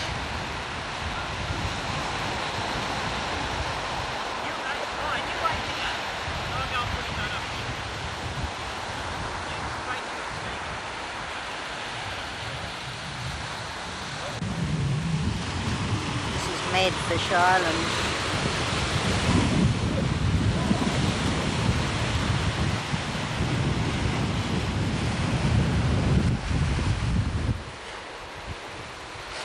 Obviously the fish was mad enough to get caught.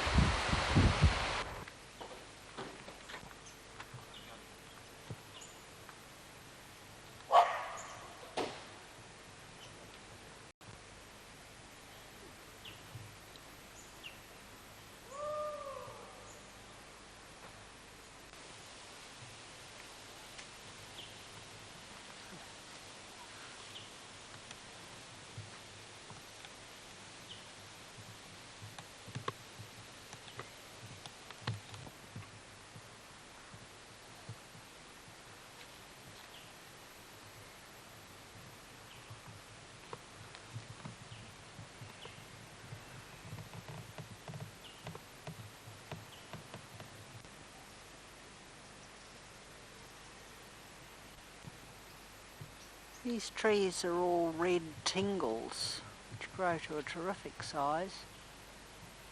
There's a bad bushfire went through here in 1937, which has burnt the middles out of all the old ones.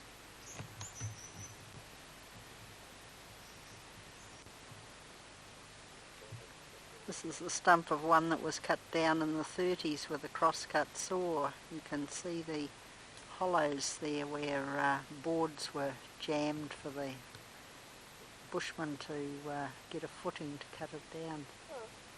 This one gives a good idea of the damage done by the fires. It's gone right through the tree in that particular place.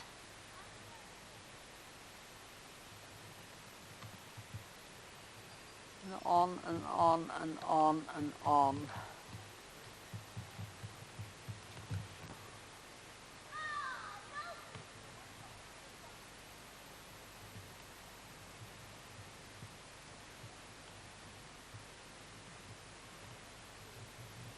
Picnic tables are appropriate. Those are carry trees in the middle there. Smaller, lighter coloured ones. That one was a beauty before he was burnt out.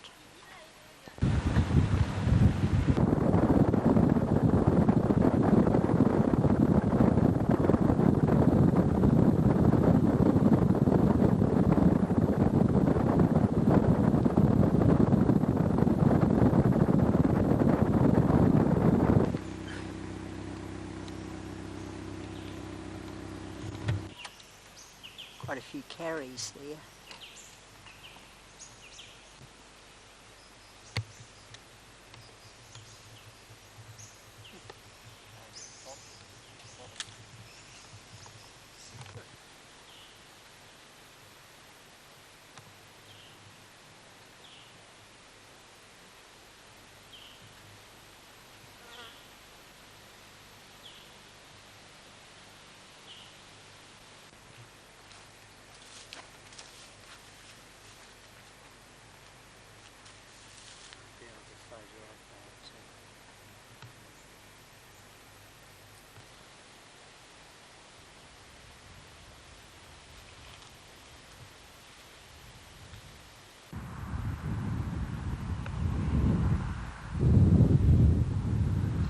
now out of the park, more by good luck than good management. We got horribly lost, and when we came out, here was the motel right beside us. It's now Tuesday morning and we're on Coal Mine Beach on the Nullabor Inlet at Walpole. Beautiful tranquil bay.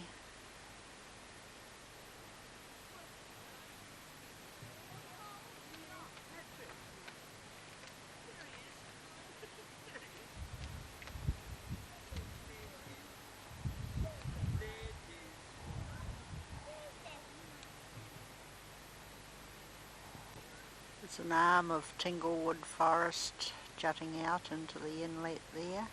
We'll be driving through that shortly. The retaining wall along the water's edge here has been pinched from the forest.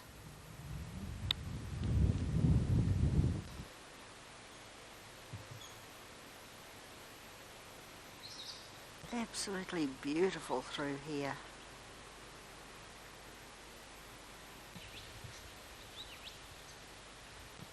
Beautiful little picnic spot here, right down on the edge of the inlet.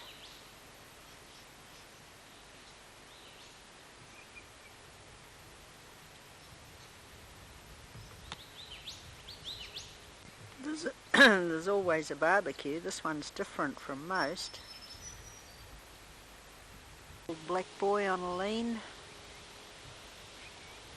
View of the inlet, just beside this picnic spot.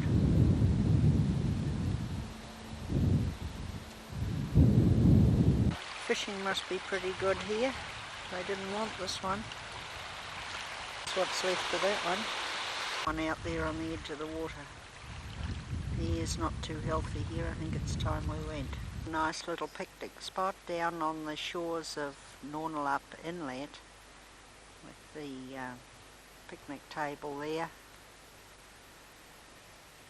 All the facilities that you could need. It's the lovely drive in.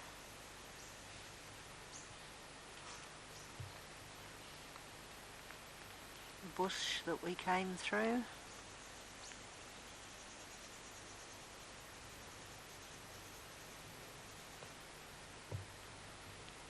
Start of a walking track there through to a camping ground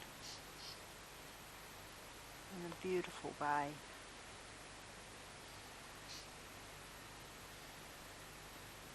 It's a magic morning today. The sun's glorious, the birds are whistling away.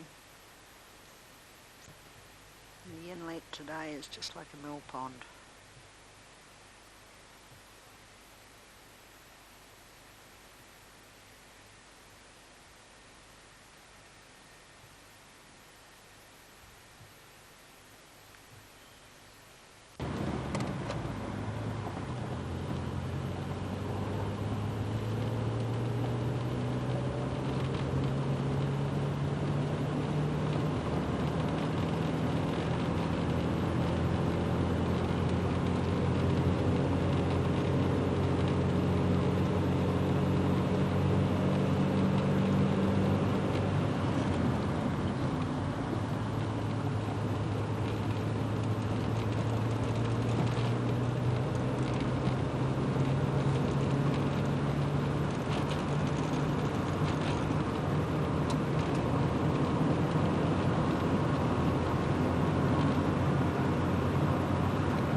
We've taken a little detour off the Walpole-Manjimup Road down Beardmore Road to Fernhook Falls.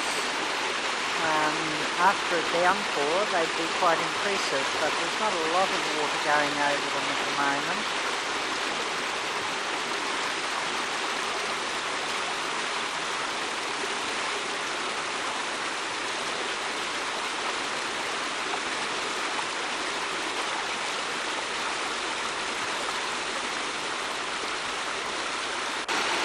The water though is a delicate amber colour, but I'm not thirsty. Very tranquil pool above the falls. These falls are on Deep River, which is used extensively for canoeing in the area. There's a 50-kilometre canoe course right down to the ocean.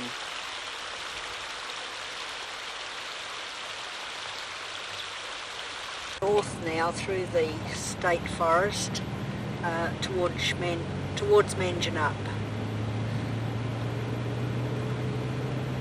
This is Mount Franklin National Park.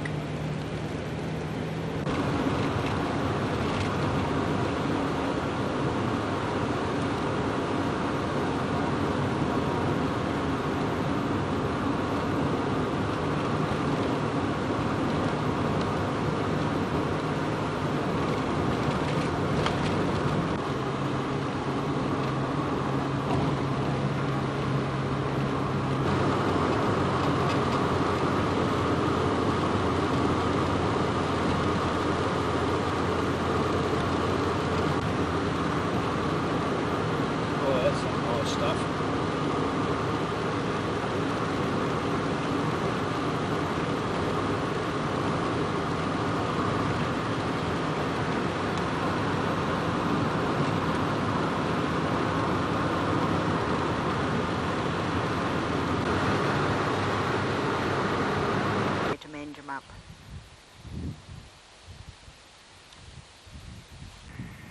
Continuing northeast now between Manjinup and Arthur River, and the countryside has changed a fair bit, starting to dry out.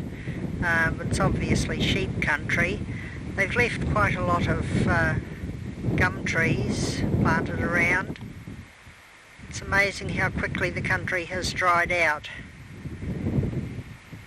Region we are at now, obviously sheep area. This is in the centre of town. Well, it's getting fairly late in the afternoon and we're approaching Corrigin through typical wheat country. You can see this is wheat stubble that's been harvested.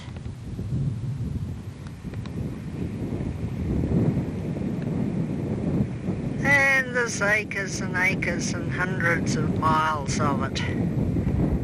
Shadows are getting pretty long and it'll be dark soon. Still got about 400 or 500 k's to go to home.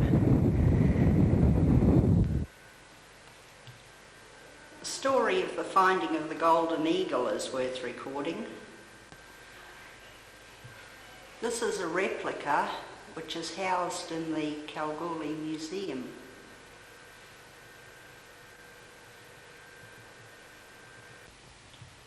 About 80 kilometres south of Kalgoorlie, we found a sign on the side of the road pointing into this track which leads to the site of the finding of the golden eagle.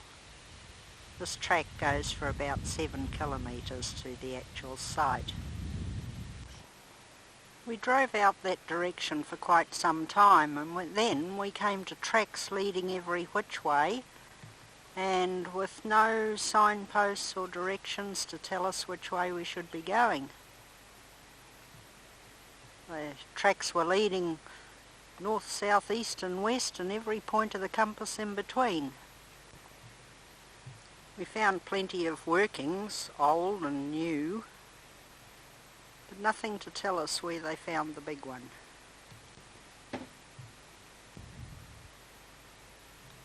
Plenty of rubbish left lying around. It was rubbish.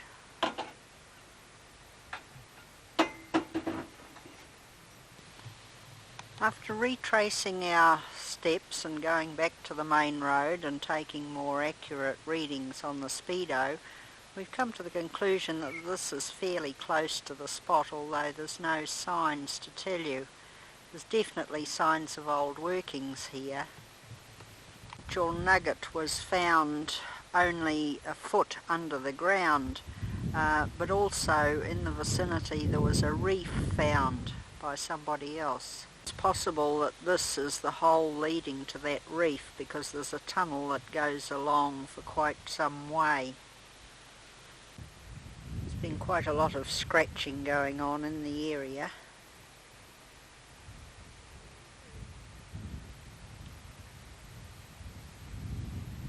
bit of promising looking quartz lying on the surface.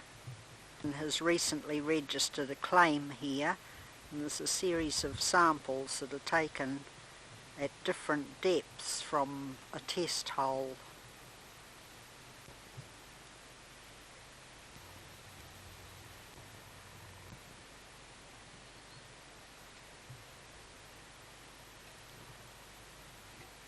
Test bore, they've gone down to 8 metres. This is the home of the most recent prospectors. Set up a camp here.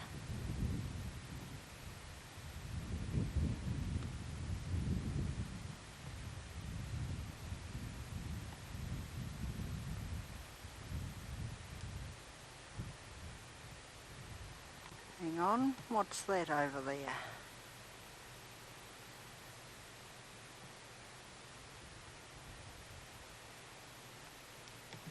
Eureka, we found it. There's the sign. James Larkham Jr. found the golden eagle nugget in these diggings January the 15th, 1931. 1135 ounces.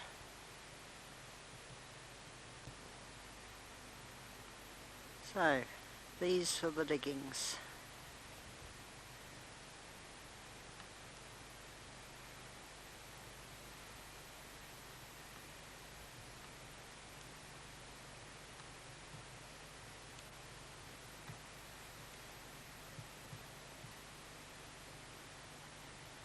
Not far from the camp. As you can see, they're still doing a lot of sampling in the area. So there must be enough here to keep people interested. 9 of samples, also taken in May of this year, go down to a depth of 10 metres. Wow, the romance of it. There's only one thing to do now.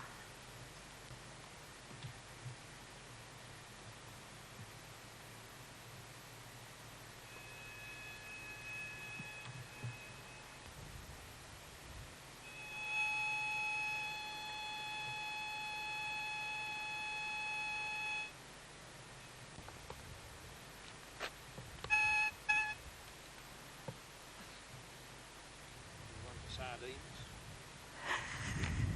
The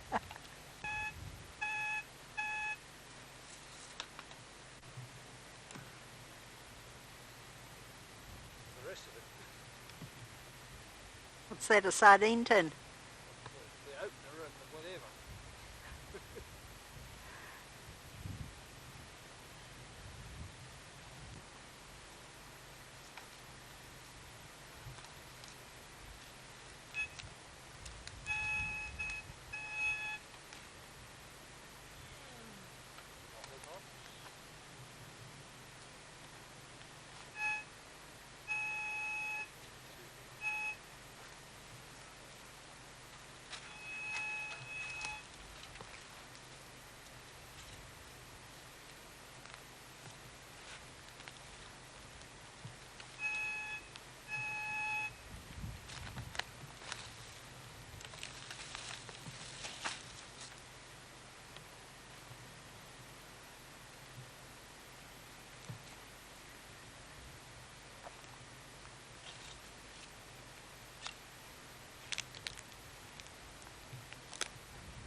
You're not doing real well. I reckon it's my turn.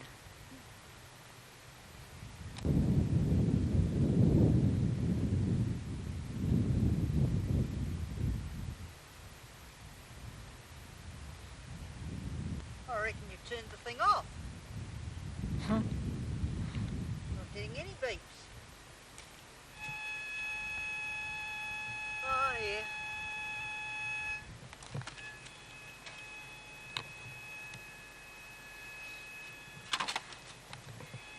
Shoes anyway.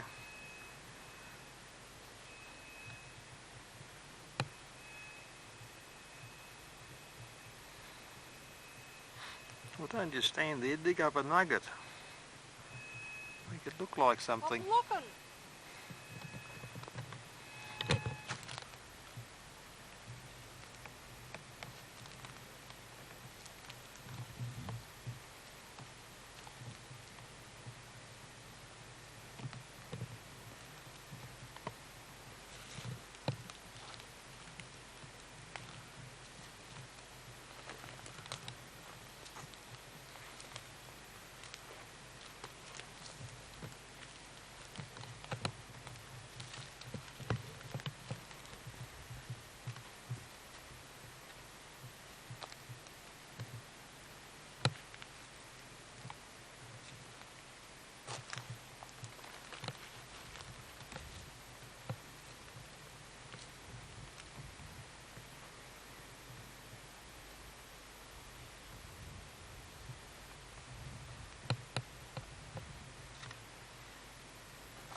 Sounds good.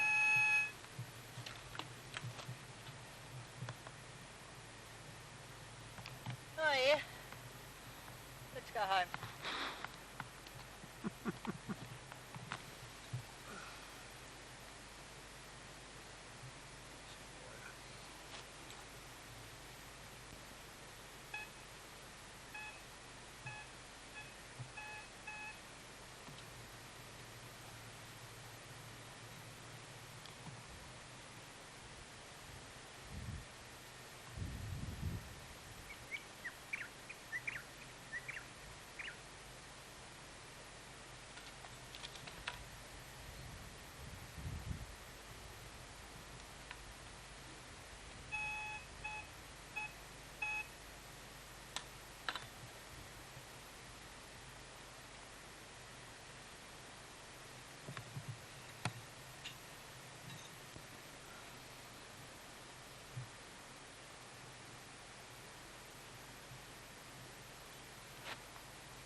Oh, lovely.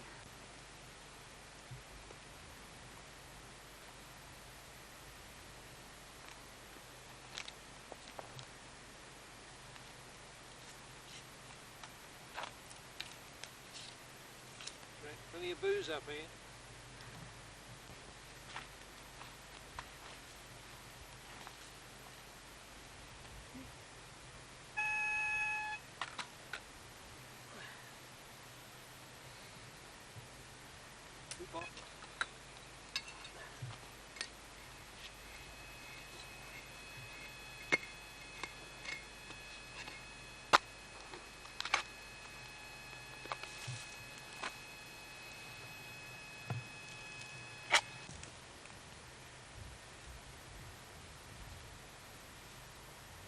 Well, we're not having a lot of luck here, but I think I know where to go next.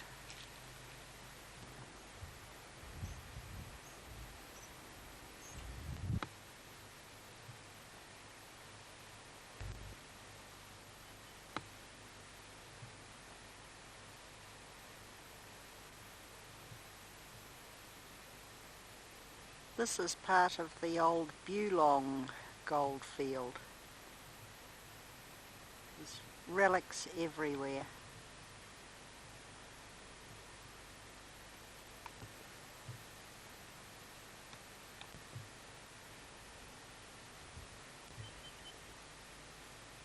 There are big holes and little holes. This one has a tunnel running off to the right hand side about 15 feet down. This one, or about 30 feet away from it, is part of the same tunnel. It's still running along under this one as well. The one that's part of the same ore body.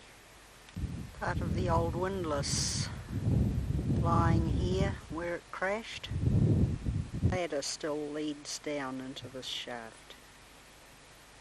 The sides of the shafts are reinforced with timber and corrugated iron, anything that happened to be around. An old wheelbarrow, what's left of it. Buckets, handmade. Chains of bellows. Barbecue. Like mudguard there. Tyres. Tins. Pan. A radio. Shovels. Roasting dish. Home sweet home. Metal wheelbarrow. There's another home site right in the midst of all the diggings. A few bricks there, lots of tin and wood, a few bed springs.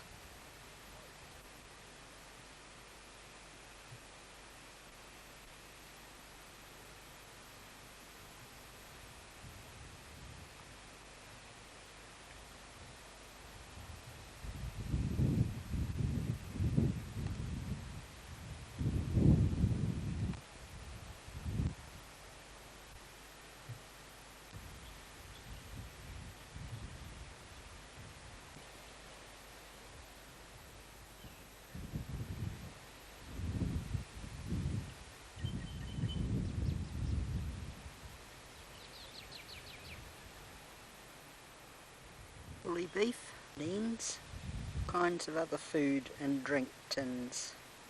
Whisky was also popular. Wine bottles will always remain the property of the West Australian Soap Proprietary. Go on all day climbing these mounds and peering down the old timbered shafts.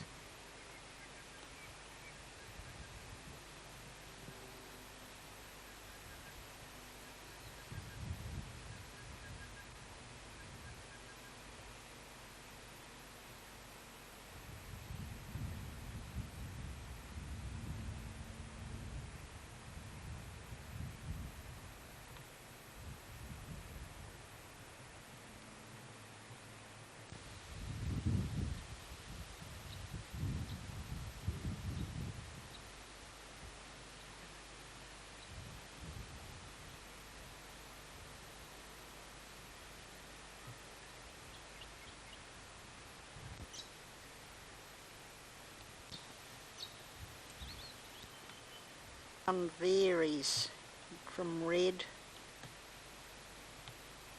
Next door you've got yellow, grey. Behind that you've got bright yellow and more grey. These are the remains of two chimneys.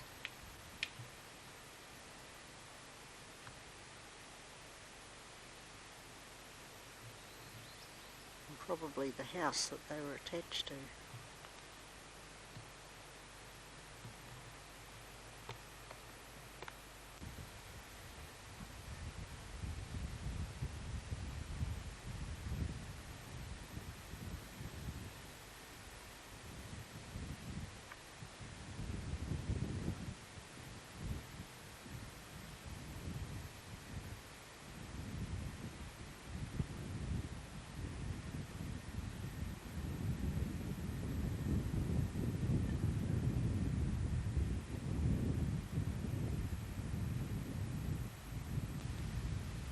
This was once the commercial area of Beulah. The early 1900s, when the gold was in abundance. Most of the timber was rough. Remains of a door, bed, water tanks. There were a few bricks used, probably mainly for fireplaces. Someone penned their chooks in, or their children. This is all that's left of a monument out here. The plaque's long gone. They must have brought the seeds of pepper trees with them because they've planted them all around for shade.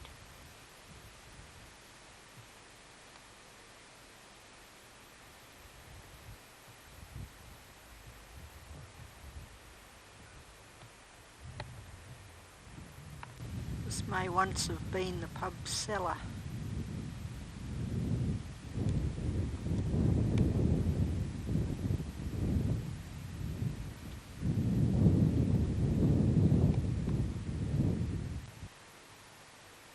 And this is where many of them ended up.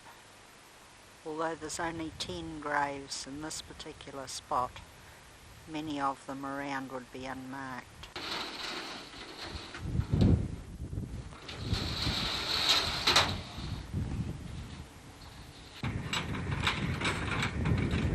Well, today is Father's Day and Tony's in his element.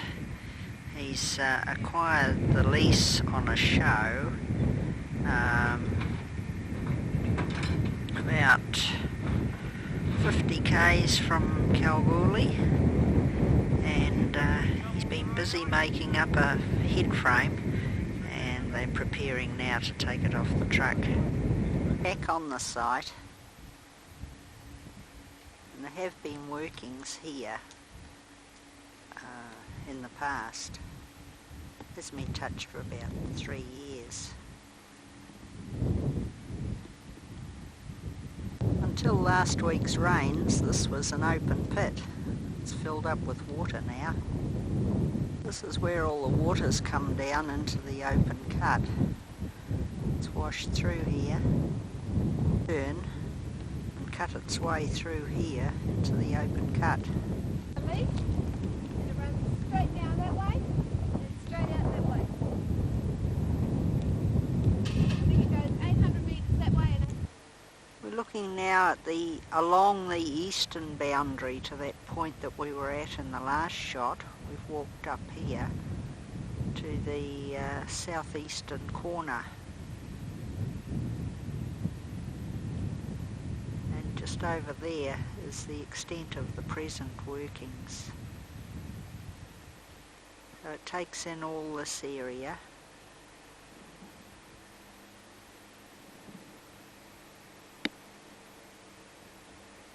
The southern boundary would run along a line here.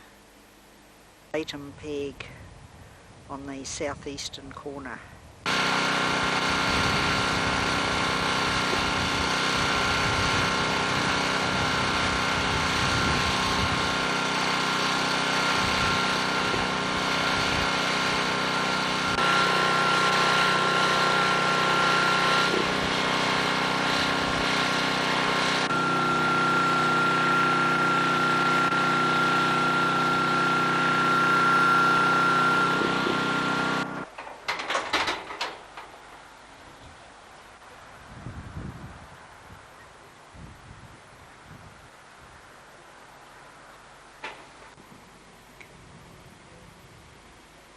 This, incidentally, is the first redback that I have seen in my backyard, and she's a beauty.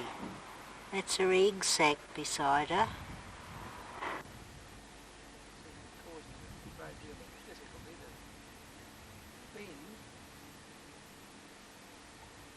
We're cruising along the back road on the way to Hayden, back road from Kalgoorlie, which is supposed to be for four-wheel drive only. I'm driving, and we ran across the biggest snake I've ever seen, and even Alex ever seen.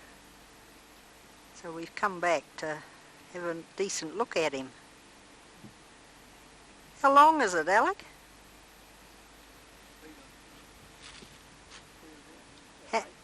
8 feet.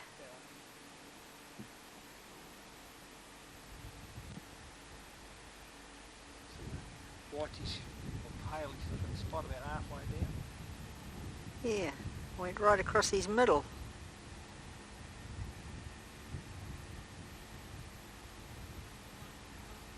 Stop now. I don't know whether he's going to come back and pay me back for running over his middle or whether he just feels too sick to carry on. You reckon it's a python, do you? Yeah. There's none of the poisonous snakes as big as that, but I don't know. Oh yeah, you're going on a bit further.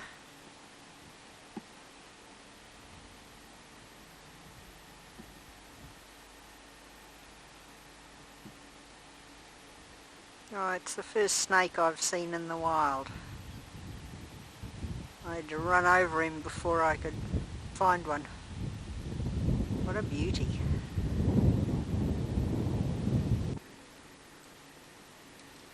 Something I wondered about for a while,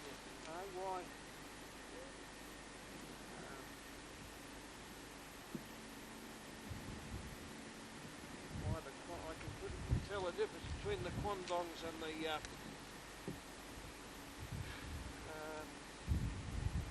sandalwood. Yeah. Apparently they're related. Yes. Yeah. Never sort of realised that they were so close. How right was that?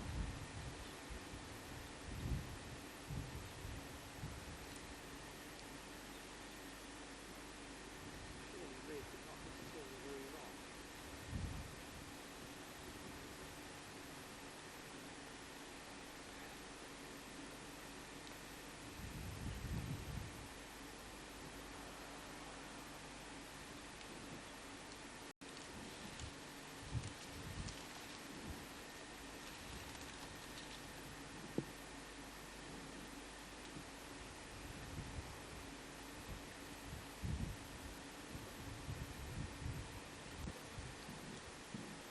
We're down at Hayden, and yesterday we joined a bus tour and had a look at some wildflowers in the area, and the tour guide invited us to come out to his farm and have a look at what he's got. He's growing them for sale out here.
Joey up here, Pat.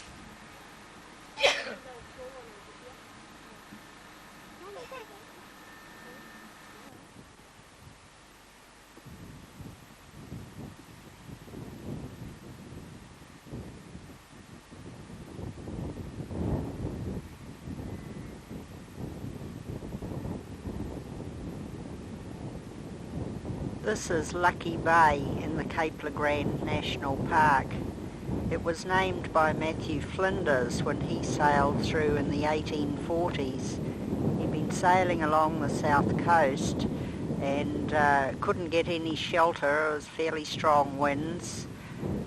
Tried sheltering at many of the islands offshore and didn't have any luck, and they were just about at desperation point when he found this spot, so he named it Lucky Bay. Just offshore, the Department of Conservation and Land Management have put in a little camping ground.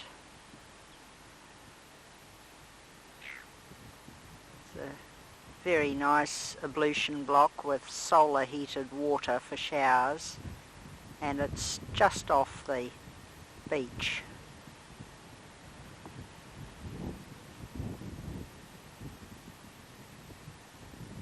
Fishing here is pretty good.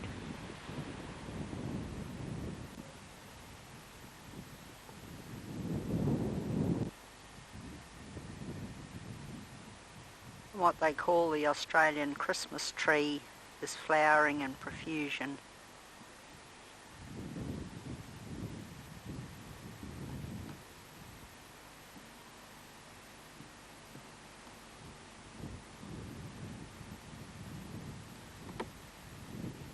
The next bay around the coast is Rossiter Bay. Dolphins out there playing around that yacht.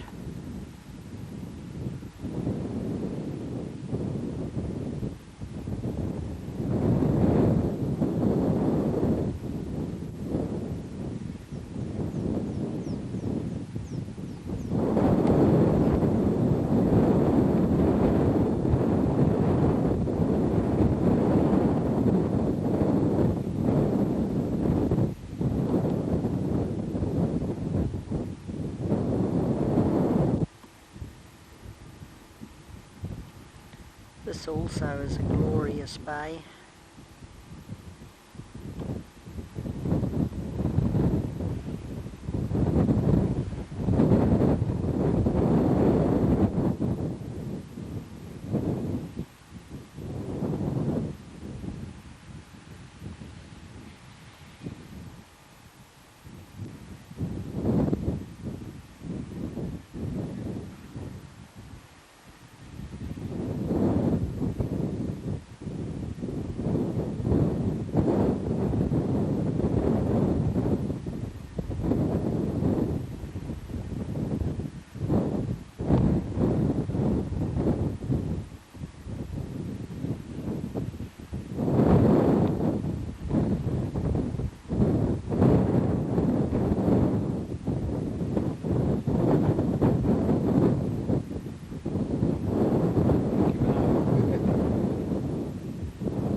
Who's given up? Who's given up?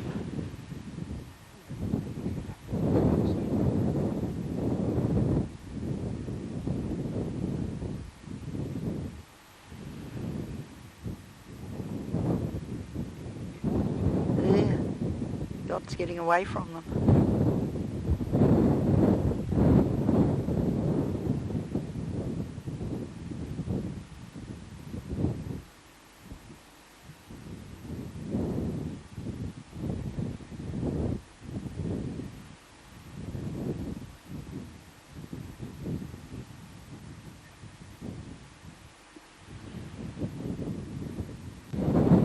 Everywhere you go there's wildflowers of one colour or another.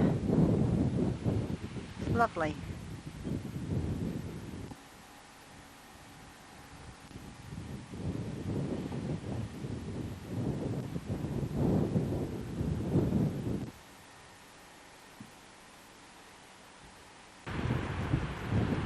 There's Alec going down for one last test of the water at Cape Le Grand Beach.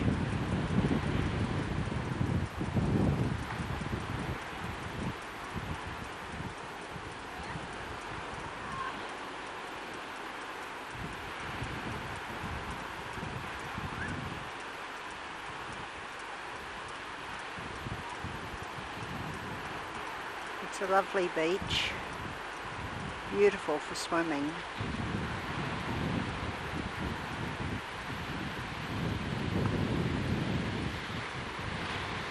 The offshore islands and looking around towards Esperance.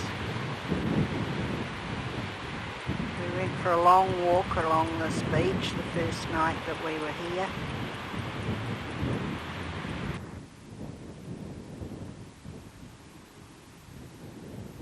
Thistle Cove is guarded by this fellow. Natural rock formation. This huge rock is called Whistling Rock. When you get up close to it, you can hear the wind whistling through the spaces around the base of it.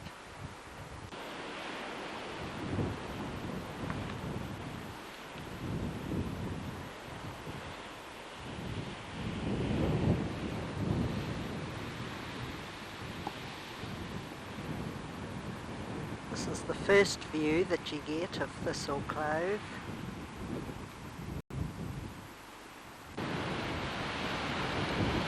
When you walk down a little further over the rocks, the whole cove reveals itself and you find the lovely sandy beach.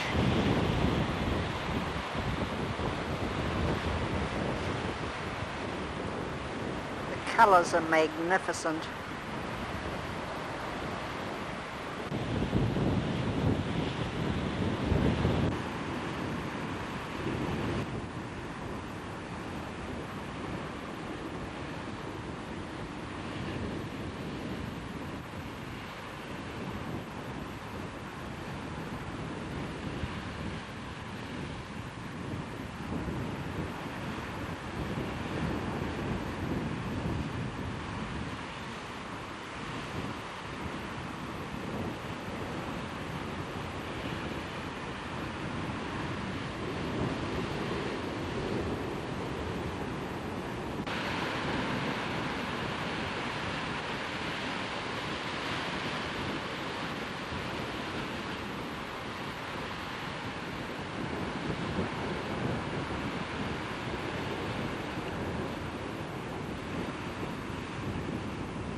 And this is Hellfire Bay, probably one of the prettiest.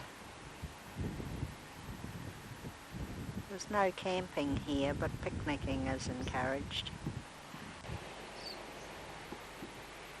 Shaded area with two barbecues, the wood one on the right hand side and a gas one through beyond the little shaded area.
This is Frenchman's Peak, which you can see from most of the bays, and it's one that Alec and I climbed last year.